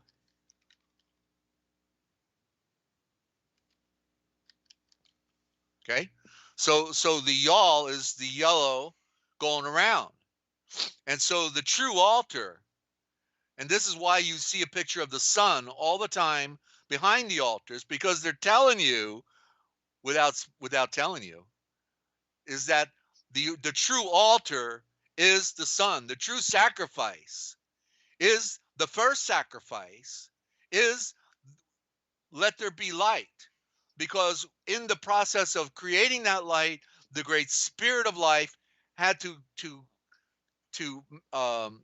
follow an obligation of saying, I'm going to do this thing and not let it be undone. And that's why the sun never stops shining.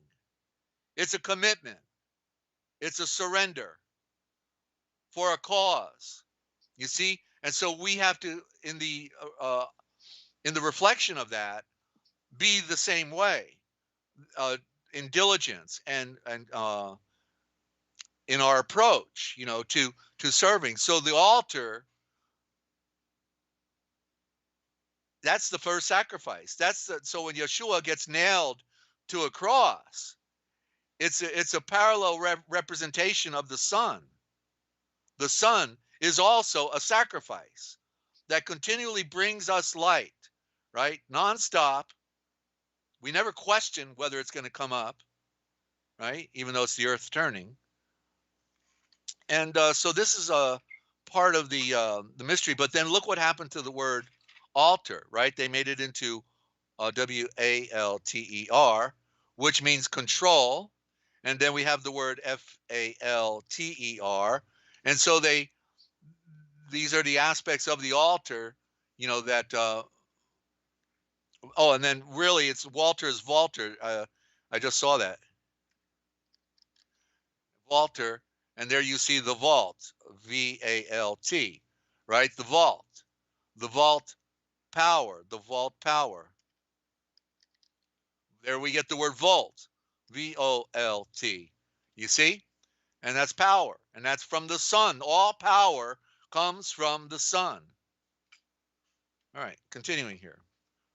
For it is well established that our healer in sunrise was raised from the rib. Why do you think they called the people, when they're called Lord, right? They call them the sun. That meant the sunrise. This is where it goes back to original thought. Oh, my sunrise. Yes, that's how they talked back then. If you had, the head of a tribe or the head of the castle, right? Or, your sire, or, these different things from the past, the way we see it. Then when they were saying my Lord, they were saying my sunrise. Lord is a modern corruption of that.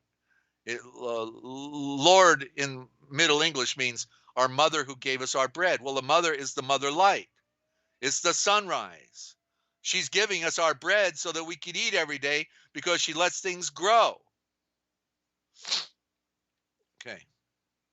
Okay, so where was I? All right, let me back up now. The eye, our healer in sunrise, of who these things were breathed, was born from and belonged to another rib or tribe, the members of which have never performed or approached serving at the altar, the altar, or the yellow power. We're representing the light. We have a soul. We have a soul. We represent The solar, you see, we are a power, a lesser power, a microcosm, macrocosm. For it is well established that our healer and sunrise was raised in the rib or the tribe of Judah, of whom the Moleshan, Moses, had breathed nothing about the estate of the Kolnun, or the priesthood. So now it is clearly evident and has been well known that another estate of the Kolnun, after the nature and the quality of the royal Malakeh, Esha Zetuk, rises up, the great Kolnun, priest, not in the power of a law by physical descent, but appointed to obey and follow some written legislation of a stone-made covenant, not appointed to obey and follow some written legislation of a stone-made covenant, but who is made according to the power and of an indestructible, endless, and perfected Veta life. And it is decreed in the Czar message about the eye, you are a Kolnun in a day without end. You are a priest in the day without end, after the order and quality and nature of the royal Malakeh Esha Zetuk, or Melchizedek. So then, the earlier mandate or directive must be abandoned, and must be abolished. The earlier mandate must be abolished, and which is the old. And when a change is made from a previous order due to its inferiority and useless nature. Let me take a comma here. It is in this instance because this Keva Nun shelter or law could not perfect anyone, but merely introduced a greater opening or hope that entered in by making a replacement for something better, thereby being brought closer to the Yahweh, who is the great Zulafhaim. Now, this was established by an oath. The true breath, that's the word oath, that's what oath means, the true breath. O means true. Ath is of the ether. And there we see at the end of the word breath, the ath, the author. Author, ether, all there. Okay, but the former Kolnun, priest, became Kolnun without any oath. The true breath, averet ath, or sworn. The word sworn is a corruption. It means to swerve, but it's averath. But the Esham Shem, the royal Malakeh Esha Zetuk, by the averath, or swearing of an oath, or true breath, by the one of the many, who breathes before him, the Yahweh has averath, or sworn by, and we can see it's averteth, meaning he's moved, not averted in a negative sense, but moved in a positive, sworn, and then the word sworn is the corruption, by a true breath and oath, through the lineage of Tavat, or David, and the eye he will never rebreathe. You are a Kolnun, or priest forever, in a day without end, after the order, quality, and nature of the royal Malakeh Esha Zetuk. So it's a commitment just like the sun, non-stop, shining. By a far greater guarantee, Yeshua was made into our surety for our own security and provides us with a far better Kevanun covenant. Now, there has been an untold number of Kevanun priests, since they continue to die off and could not remain permanently. But this Yeshua, stands forever, and his priesthood, Kolnun estate, cannot pass away. For this reason is a ray of divine light. For this reason, it follows then that his ability to save and give Veta life to those who come to the Yahweh through him is perfect and absolute, since he lives forever to intercede on our behalf. For this is the nature of our Keva Kolnun, Kefe Kolnun, meaning the chief priest versus the high priest, who can meet our needs and perfect us, who is pure, set apart, not blind, separate from the blind, and risen up to the throne of the sun, and is way beyond the stars where we ascend.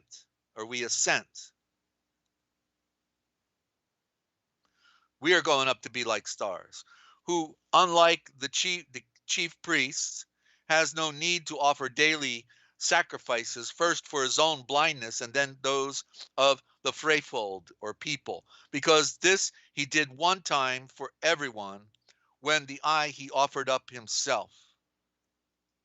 For the written law appoints imperfect Eshan men as Kefe Konun, chief priests. And in Kefe, you hear the word Caiaphas. Caiaphas is the corruption of Kefe. Peter was called Kepha in the corruption, but he's Kefe. That's chief. That's why he was the leader, you see. Kefe Konun, chief priest. But the Eshavor word of the true breath or oath, having surpassed the written law of the Pentateuch. That reminds me of a note. Pentateuch. I'll do when we go to facts or facts, because Pentateuch is they call it the Torah, but it's not. It's the Pentateuch. Penta for 5, and but I found out that the Jews called it the Hexateuch. They put the hex on it, and then after the Hexateuch, they called it the Torah for the bull. Okay, so let me try this again. Okay, so of the true breath, having surpassed the written law of the Pentateuch, and is appointed the infinite Zan, or the infinite Son, or the infinite Son, S-O-N-S-U-N, who has been made perfect from the beginning, and forever more in a day without end. I'm on chapter 8, just a couple shorts here, and then we'll be done. Now, this is the principal point of what we have breathed. It is that we now have a Kefe Kolnun, chief priest, or of this nature, who is seated and rules from his throne in the sun, with a power as seen in our mother star rising in the east. And that was derived out of the word majesty. You know, this is one of the real cyber code. There's several, like righteousness, you know, they're covering, or the original thought. And majesty is jest is joist. And joist, like in rejoice, means to turn up, to go up.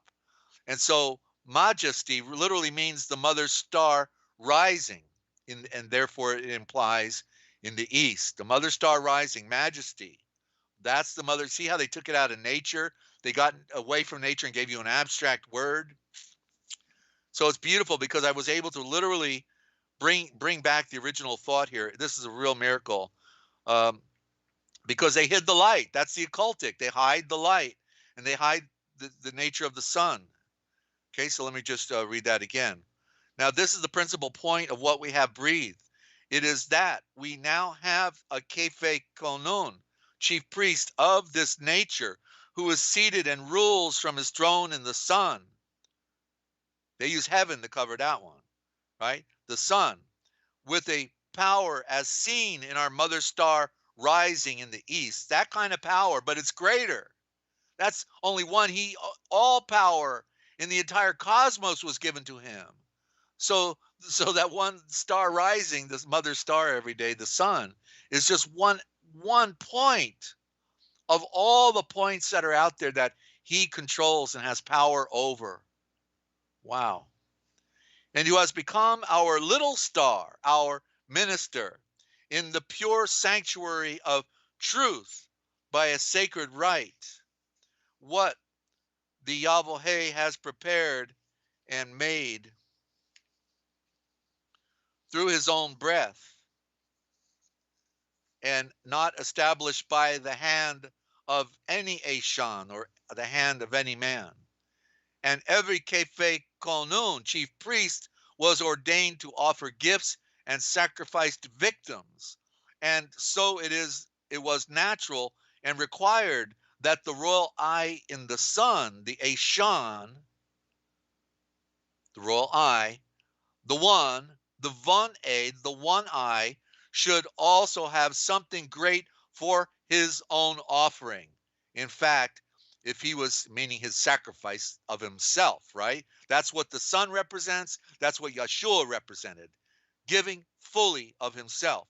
In fact, if he was seated on the earth, the eye, he could never be a Konun priest, since there are those instituted and make the offering of sacrificed victims that are all laid down according to the written law's mandate, namely those others who administer the daily service while performing a ritual that is highly symbolic and purely a reflection of the great sacrifice of the Son, S-O-N, S-U-N, all in reality.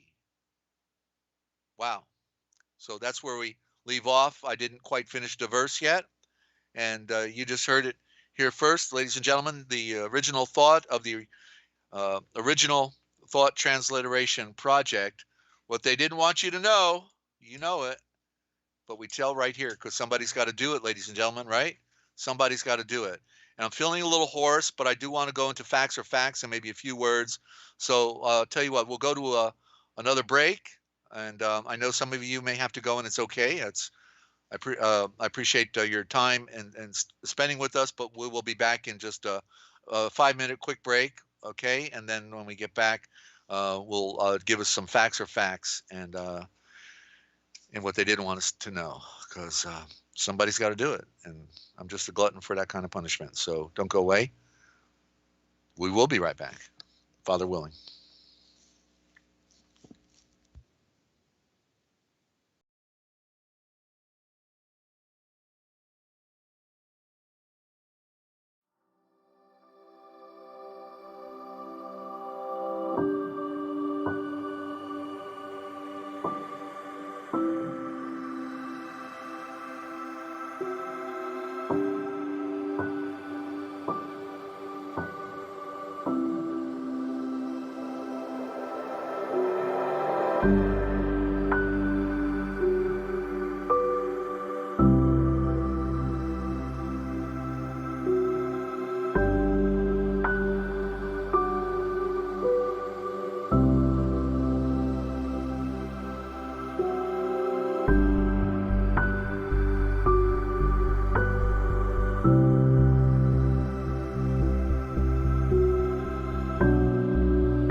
Okay, welcome back again.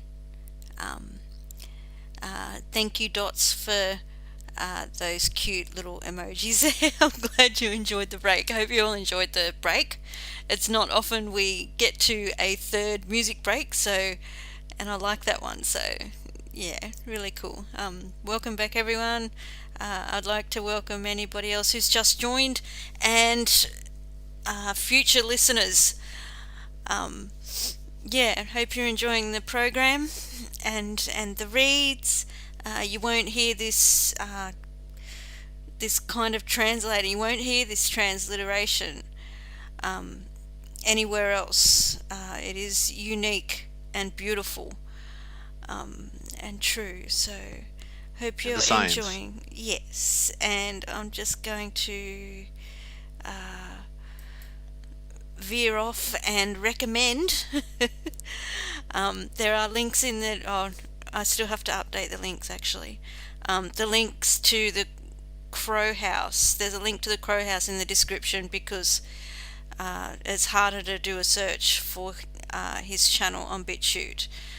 But please check out these channels. All the other ones on the screen, you can just type in the channel name and do a YouTube search, and they should pop up. But yeah, go to the description for the KROWhouse, and the channel link is there. Please check them out. They are plowing through the lies. They're exposing everything that they're doing to us and to the world. Yeah, so that you don't need to do as much hard work. By all means, do your own research. But these are the best researchers on the planet. So yeah, check them out. They will help you get through all the lies so that you can focus on the truth here.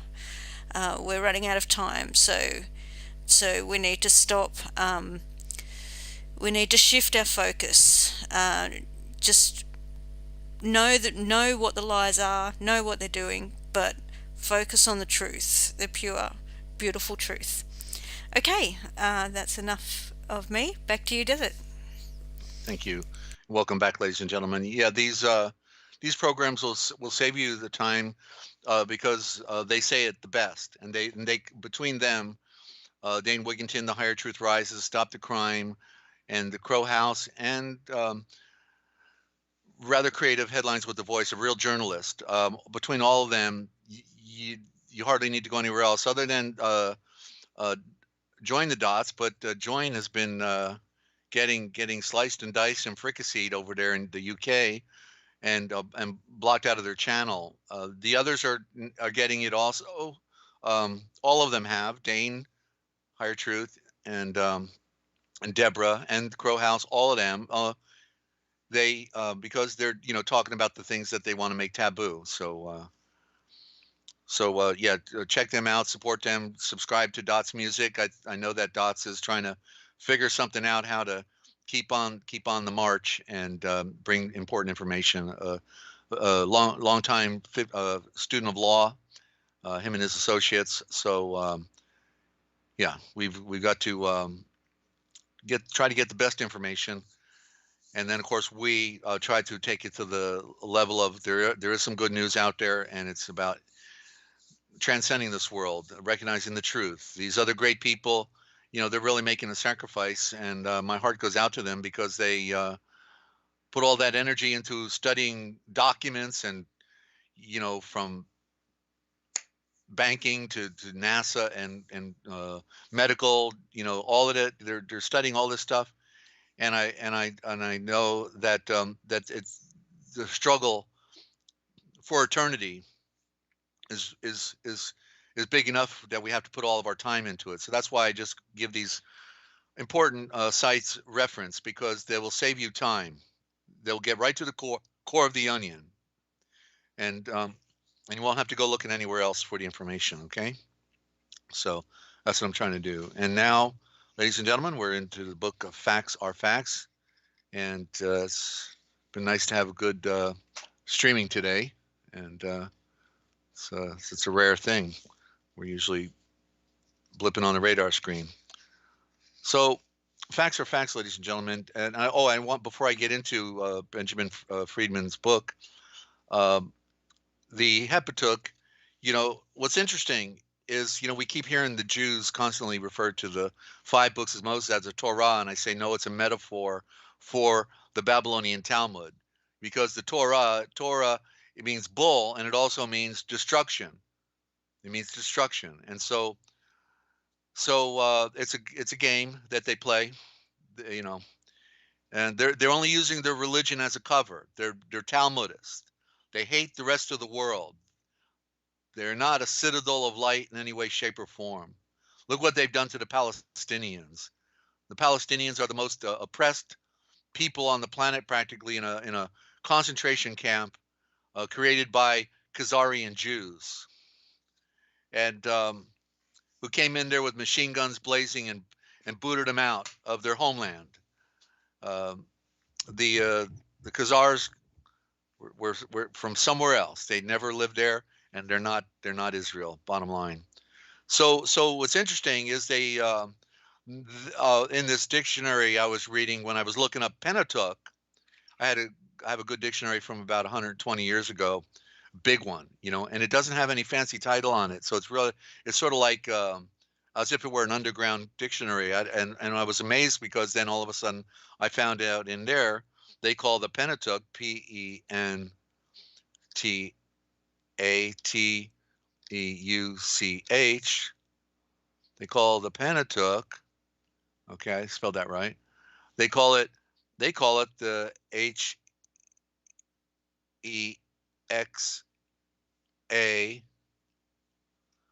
Okay. Let me try this again. Control copy.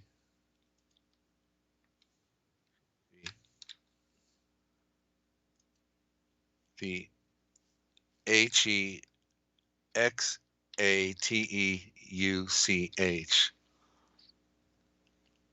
And that's by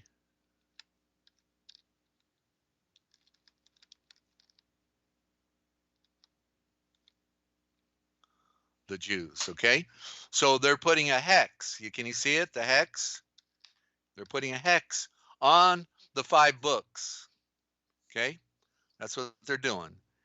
So, and by the way, just to get the authority on Pentateuch, okay, it was called the Pentateuch by Origen and Tertullian right from the beginning, going back into the 3rd century, or like 200, 225, 250. All back then they were calling it the Pentateuch for the 5 books. And then the Jews didn't like Pentateuch, so they call it the Hexateuch. You get the picture? The hex. They're putting a hex on it. The spelling. The spell. So there's your wonderful Jews who claim to be Israel but are not Israel, ladies and gentlemen, okay? That's what they did. They put a hex on our tradition, and that's why they took control of it. The Masoretes gave us the Masoretic text, and they put their little Hebrew script in there when it never was there. And you see it came out of Babylon, because half of the book of Daniel is in the primitive Aramaic, and then the other half is in the latter half is in the square root, what they call Hebrew, but it's just today it's just Yiddish. Okay, it's just Yiddish, and yeah, it's these people hate our guts. They hate anything good. They're haters. They're coming for us now. They're coming for all of us with their little jab, with their gun on their hip, with their jackboot. They're coming. It's over. Okay, because they know that they've destroyed the ozone when their wonderful modern industrial age, with all the gases that went up there, destroyed the ozone layer. And so now there's not going to be any food, so they want to feed you bugs while they keep you alive. They're now building bug farms all over. No doubt Bill Kill Gates has got more farmland now than anybody in America, and he's ready to grow some bugs and feed it to you with a little Soylent Green on the side. How wonderful, isn't it? Yeah.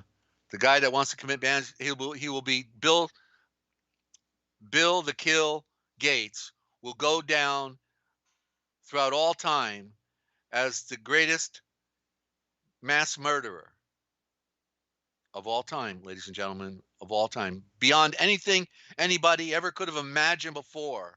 This organized Jewish cartel for the Vatican, ready to give it to everybody because they hate your guts. It's all about them. Them. They want more. They want it all. That's where we get morals from. They want more morals and dogma. They got their dog doo-doo and they got their morals. Aren't they so prime and prim, huh? Such wonderful, special people. Makes you sick, doesn't it? Yeah, but not like them. Just a different kind of a sickness. Right, we're in the book Facts Are Facts by Benjamin Friedman. You know, I can't get over why people out there want to listen to all those lightweights. You know, it takes them a long time to figure out what it is I'm conveying in the message. I used to hang out with some pretty tough hombres. You know, Bill Hughes of the Secret Terrorist who exposed the Jesuits and Vatican assassins. I used to produce a program for him. Geez, I'm getting old. I can't even remember. Eric John Phelps. Yeah, we used to have some good phone conversations together. And you know, all these other researchers, and I grabbed from all of them, you know, these important elements that we didn't want lost. You know, like what Dr. Eugene Schroeder brought the agricultural movement to Washington, driving their tractors, and he discovered the War and Emergency Powers Act, how that the Jewish banking declared us the enemy. They had the banking holiday. They threatened everybody, you hand in your gold or we're going to put you in prison for 20 years. Wow, how come you didn't tell us that it wasn't illegal to have private property, right? But there's your communism, right? Communist Jews tearing in your gold when there is no law that could make you turn in your private property because gold is property. But they got the stupid ones to do it, right? Oh, they said we got to hand in our gold. I guess so, Greta. Get the gold out from under the mattress. Yeah. And everybody stupidly turned in. Then they got paper back. They gave them worthless paper back in exchange. You know, that was the trade. Turn in your gold and we'll give you a Federal Reserve note. No reserves, but it's federal. Ugh. Okay. It's like Federal Express. All right. Anyway, we're in the book Facts Are Facts. And I'm just amazed that, you know, there's all these people still trying to figure it out. You know what I mean? And instead, you could ask the right question and get an answer that you're not going to get anywhere else here, because I've been down this rabbit hole for so long, 30 years, you know, just in this political arena, 30. And I met all the great researchers and interviewed them. Anybody who wrote a book, I call them up. They say, "Oh yeah, okay, yeah, I want to talk about my book," and I get to ask them any question, you know. And not to mention what I've learned from my own research. And people want to hear Bippy and Bob and Biff. You know, they want to hear them because they look cool and they sound cool, you know. But they're not going to give them the substance that they really were looking for, I can tell you. Because I know that, because I try to get interviewed by these young, you know, on steroid kids, you know, and they don't even want to talk to a veteran, you know. They're going to figure it out themselves. Well, good luck. Good luck, you know. So Benjamin's picking it up here. In case you have never had the opportunity to investigate the contents of the 63 books of the Talmud, so well summarized by Rabbi Morris and Kurtzer in his illuminating article, What is a Jew? Previously quoted, may I here impose upon your precious time and quote a few passages for you until you find the time to conveniently investigate the Talmud's contents personally. If I can be of any assistance to you in doing so, please do not hesitate to let me know in what manner you can use my help. From the birth of Yeshua, he says Jesus. From the birth of Jesus until this day, there have never been recorded more victims in vile, libelous blasphemies, there you go, of Jesus, of Christians and the Christian faith by anyone, anywhere, at any time than you will find between the covers of the infamous 63 books of the Babylonian Talmud, which are the legal code which forms the basis of Jewish religious law, as well as the textbook used in the training of rabbis. Jesus, you pig snout, right? Yeshua, out of the Babylonian Talmud. Yeshua, the Messianic movement. May his name be blotted out forever. But people don't want to know this stuff, you see? They don't want to know. Desert says it, and man, that guy's going to hell. Oh, yeah. And so I just got my second witness. There's no other source for more blasphemies against the sovereign of the universe, is what he said. I'm gonna and violence. They're recorded more violent. I gotta underline this, Well, nowhere on earth than in the Babylonian Talmud does it insult. They even when they came back from Babylon to Jerusalem, then they switched out the scriptures and they took out the word Yahweh, the sacred name, and they put in Adonai. When you read Adonai backwards, you get India, you see, because they're following the ancient Hindu, Aryan, Zavram, Brahmin priesthood, an ancient tradition from the beginning of the fallen watchers. And so they do everything despicable against the pure traditions. And what does it say in Morals and Dogma about the Third World War that they're going to create? That they will destroy all Christianity from off the face of the earth. The explicit and implicit irreligious character and implications of the contents of the Talmud will open your eyes as they have never been opened before. The Talmud reviles Yeshua, Christians, and the Christian faith as the priceless spiritual and cultural heritage of Christians has never been reviled before or since the Babylonian Talmud. And we could say Jerusalem Talmud. A Talmud is a Talmud. Okay? Has never been reviled before or since the Talmud was completed in the 5th century. Remember, it was an oral tradition prior to that. They had it memorized. You will have to excuse the foul, obscene, indecent, lewd, and vile language you will see here as verbatim quotations from the official unabridged translation of the Talmud into English. Be prepared for a surprise.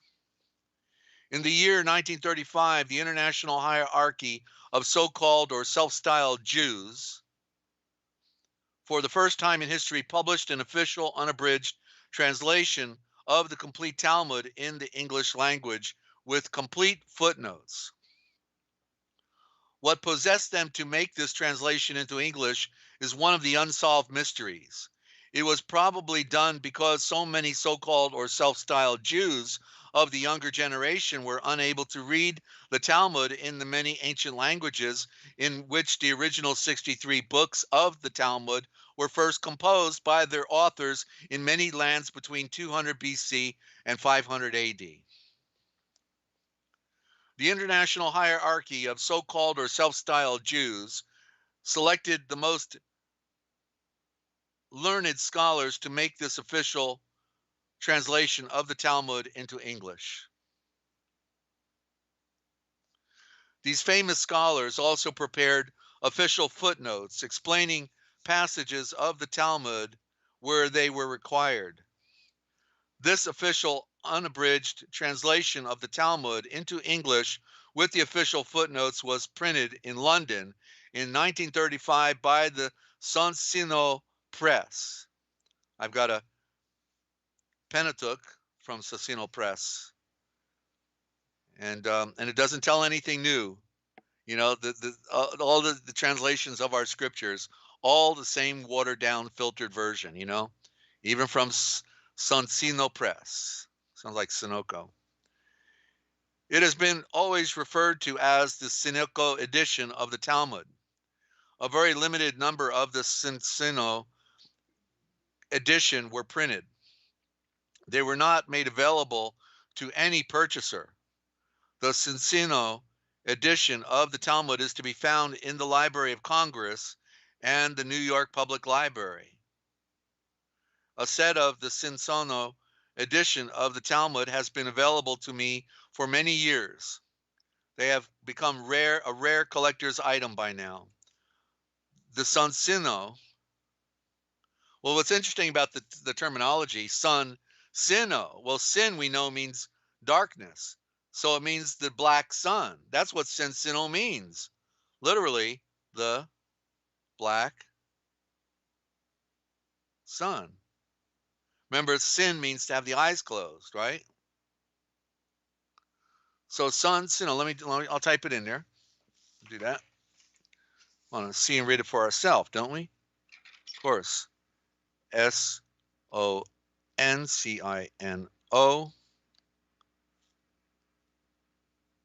Okay. Sunsin. The true. Well, the O is true. O. Okay. O equals true. O equals TRUE. Should have been a capital O. What am I doing? Okay, so it's the true SUN.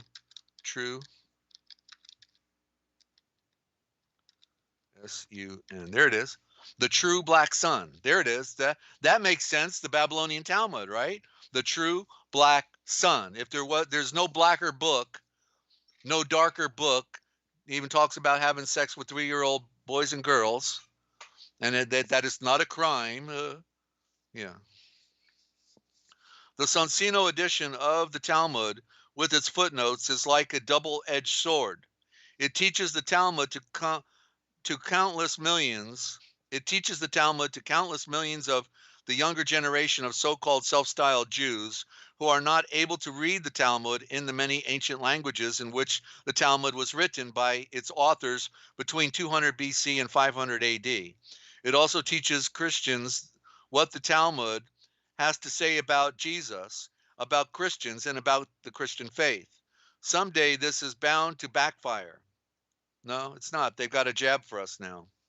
Christians will someday challenge the assertion that the Talmud is the sort of book from which Jesus allegedly drew the teachings which enabled him to revolutionize the world. That's a lie. Of course, it's a Jewish lie.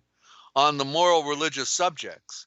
No, I think he spoke against the Pharisee, right? The preachers. He spoke the Pharisees. He told them, the judgment has come for you, Pharisees. That's what woe means. Woe, the Jews who gave us our version of the scriptures, they changed the word judgment to woe. Oh, sounds like whoa, whoa, whoa, whoa, whoa, whoa, whoa, whoa. No, the judgment, not woe has come for you, or woe to you Pharisees, but it is the judgment has come for you, you Pharisees. See, they're the scapegoat, ladies and gentlemen. That's the good news. You know, it doesn't matter what they've done, okay? The only thing that matters is what you do about making a connection with the one who made all things, because the one who made all things reveals all things. He is all things that are good. He's the light. Remember, the darkness is just empty. There's nothing there. It's void, empty, darkness. But when he comes in, the light comes with him. And then there's no more darkness. Okay. Let me try this again. Someday this book is bound to backfire. Christians will someday challenge the assertion that the Talmud is the sort of book from which Yeshua, Jesus, allegedly drew the teachings which enable him to revolutionize the world on moral and religious subjects. The rambling is already heard in places. The rumbling is already being heard in places. Verbatim quotations from the Sonsino edition of the Talmud are required to illustrate the enormity of the Talmud's inequity. My comments without verbatim quotations will prove inadequate to do that. In spite of the low language, I will of necessity therefore include in this letter to you. I have no compunctions in the matter because the United States Post Office authorizes do not bar the Sonsino edition of the Talmud from the mails. Nevertheless, I apologize in advance for the language which will of necessity appear in this letter to you. Now understand. You now understand. The official unabridged Cincino edition of the Talmud, published in 1935, was translated into English with notes, glossary, and indices by such eminent Talmudic scholars as Rabbi Dr. I. Epstein, Rabbi Dr. Samuel Deitches, Rabbi Dr. Israel W. Slotsky, M.A. L. Little D.T., or all their special qualifications, the alphabet soup of garbage. The Reverend Dr. A. Cohen, M.A., Ph.D., and other celebrated Talmudic scholars, very celebrated, no doubt, as E. W. Kirzner, M.A., physical doctor, M. 6 Jacob Shatter, a Mishkan, A. Cohen, M.A., physical doctor, Morris Simon, M.A., the very reverend, the Chief Rabbi Dr. J.H. Hertz wrote the foreword for the Cincino edition of the Talmud. The very Reverend Rabbi Hertz was at the time the Chief Rabbi of England. The following are but a few of the many similar quotations with footnotes from the Cincino edition of the Talmud, this sort of book from which Yeshua allegedly drew his teachings, which enables him to revolutionize the world on moral and religious subjects. Book, the Sanhedrin. And so I think this will be for tomorrow then, where he goes into this content that he's apologizing for. So that's where we're going to pick that one up. And I see it's we're 3 hours into the program, so I'm going to wind it down. Let me just look at my words. I'll give you a few words, okay? And nothing too deep. We're at the end here, and we're all winding down. Sure appreciate everybody coming by and joining us on the broadcast. And you friends motivate me. If you weren't here, I wouldn't be here. But the question is, if I weren't here, would you be there? And I know you're getting an earful. That's why you're staying with us, because you realize how relevant this information is about who we are, where we are, when we are, and why we are. And what are we going to do about it? Well, the only thing we can do is go to peace. Go to peace, right? Not war, but go to peace. And know the truth and to be set free. And it's the truth that sets us free, ladies and gentlemen. So the word an idiom in the old, Schultre scriptures is like the word tasted, right? And it means experience. So I'll type these in there. So tasted, when you read it, it means experience. So wine, I was referring to it as a prime symbol or metaphor for truth, but most specifically, wine is the symbol for life, W-I-N-E, and would be spelled more like this, V-A-Y-N-N-A, vena, yeah, for vine, V-I-N-E, and it means life, okay? And then olive oil, so look at this, olive, O-L-I-V-E, olive, right? And that means truth. Olive is truth. It's a symbol for truth. That's why you put it in the lamp oil for light. Okay. And of course the lanterns. The lantern means the lanterns. And okay. And so I'll tell you what, with that'll do it. I got some words for tomorrow that we'll save.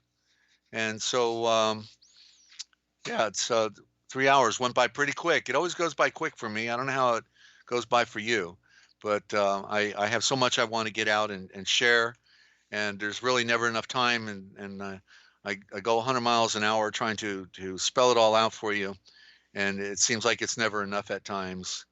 And Ninja just had 2 a.m. twice. Okay, so her clock changed over there, so she's got another time. She sprung ahead, I guess, over there in Australia, down under. And so I just want to thank y'all for stopping by today and for joining us. And nobody's got any questions, but that's okay.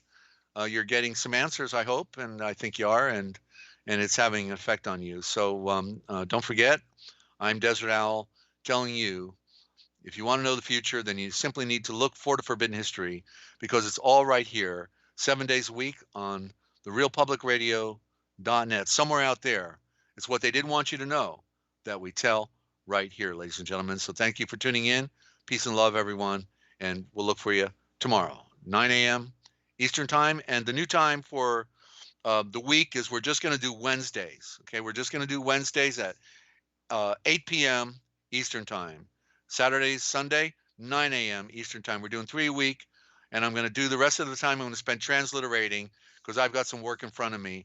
And if our crowd grows, if we get the word out there somehow, then we may come back for more broadcasting. But in the meantime, we're going to put more effort into the translation project. Okay, so thank you, and we'll look for you tomorrow. Peace and love. We'll see you.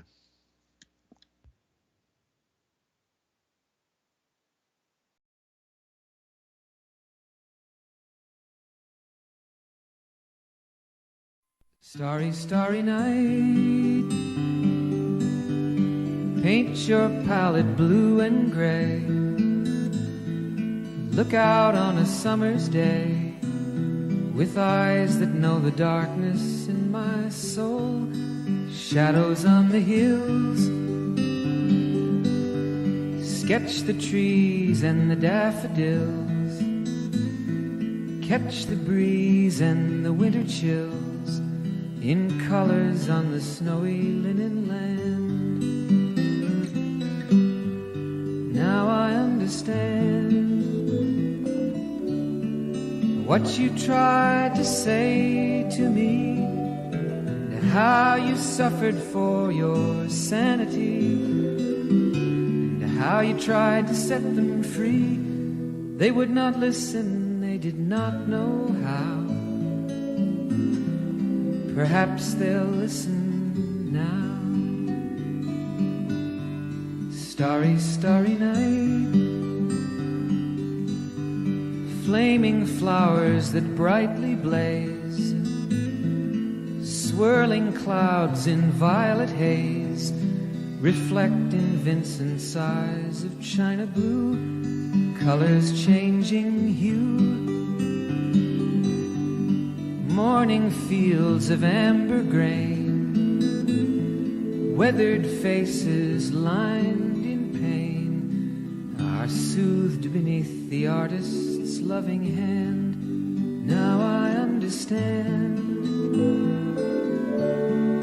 what you tried to say to me, and how you suffered for your sanity, and how you tried to set them free. They would not listen, they did not know how. Perhaps they'll listen now, for they could not love you, but still your love was true. And when no hope was left inside on that starry, starry night, you took your life as lovers often do. But I could have told you, Vincent, this world was never meant for one as beautiful as you. Starry, starry night, portraits hung in empty halls, frameless heads on nameless walls, with eyes that watch the world and can't forget, like the strangers that you've met, the ragged men in ragged clothes, a silver thorn, a bloody rose, lie crushed and broken on the virgin snow. Now I think I know what you tried to say to me, and how you suffered for your sanity, and how you tried to set them free. They would not listen, they're not listening still. Perhaps they never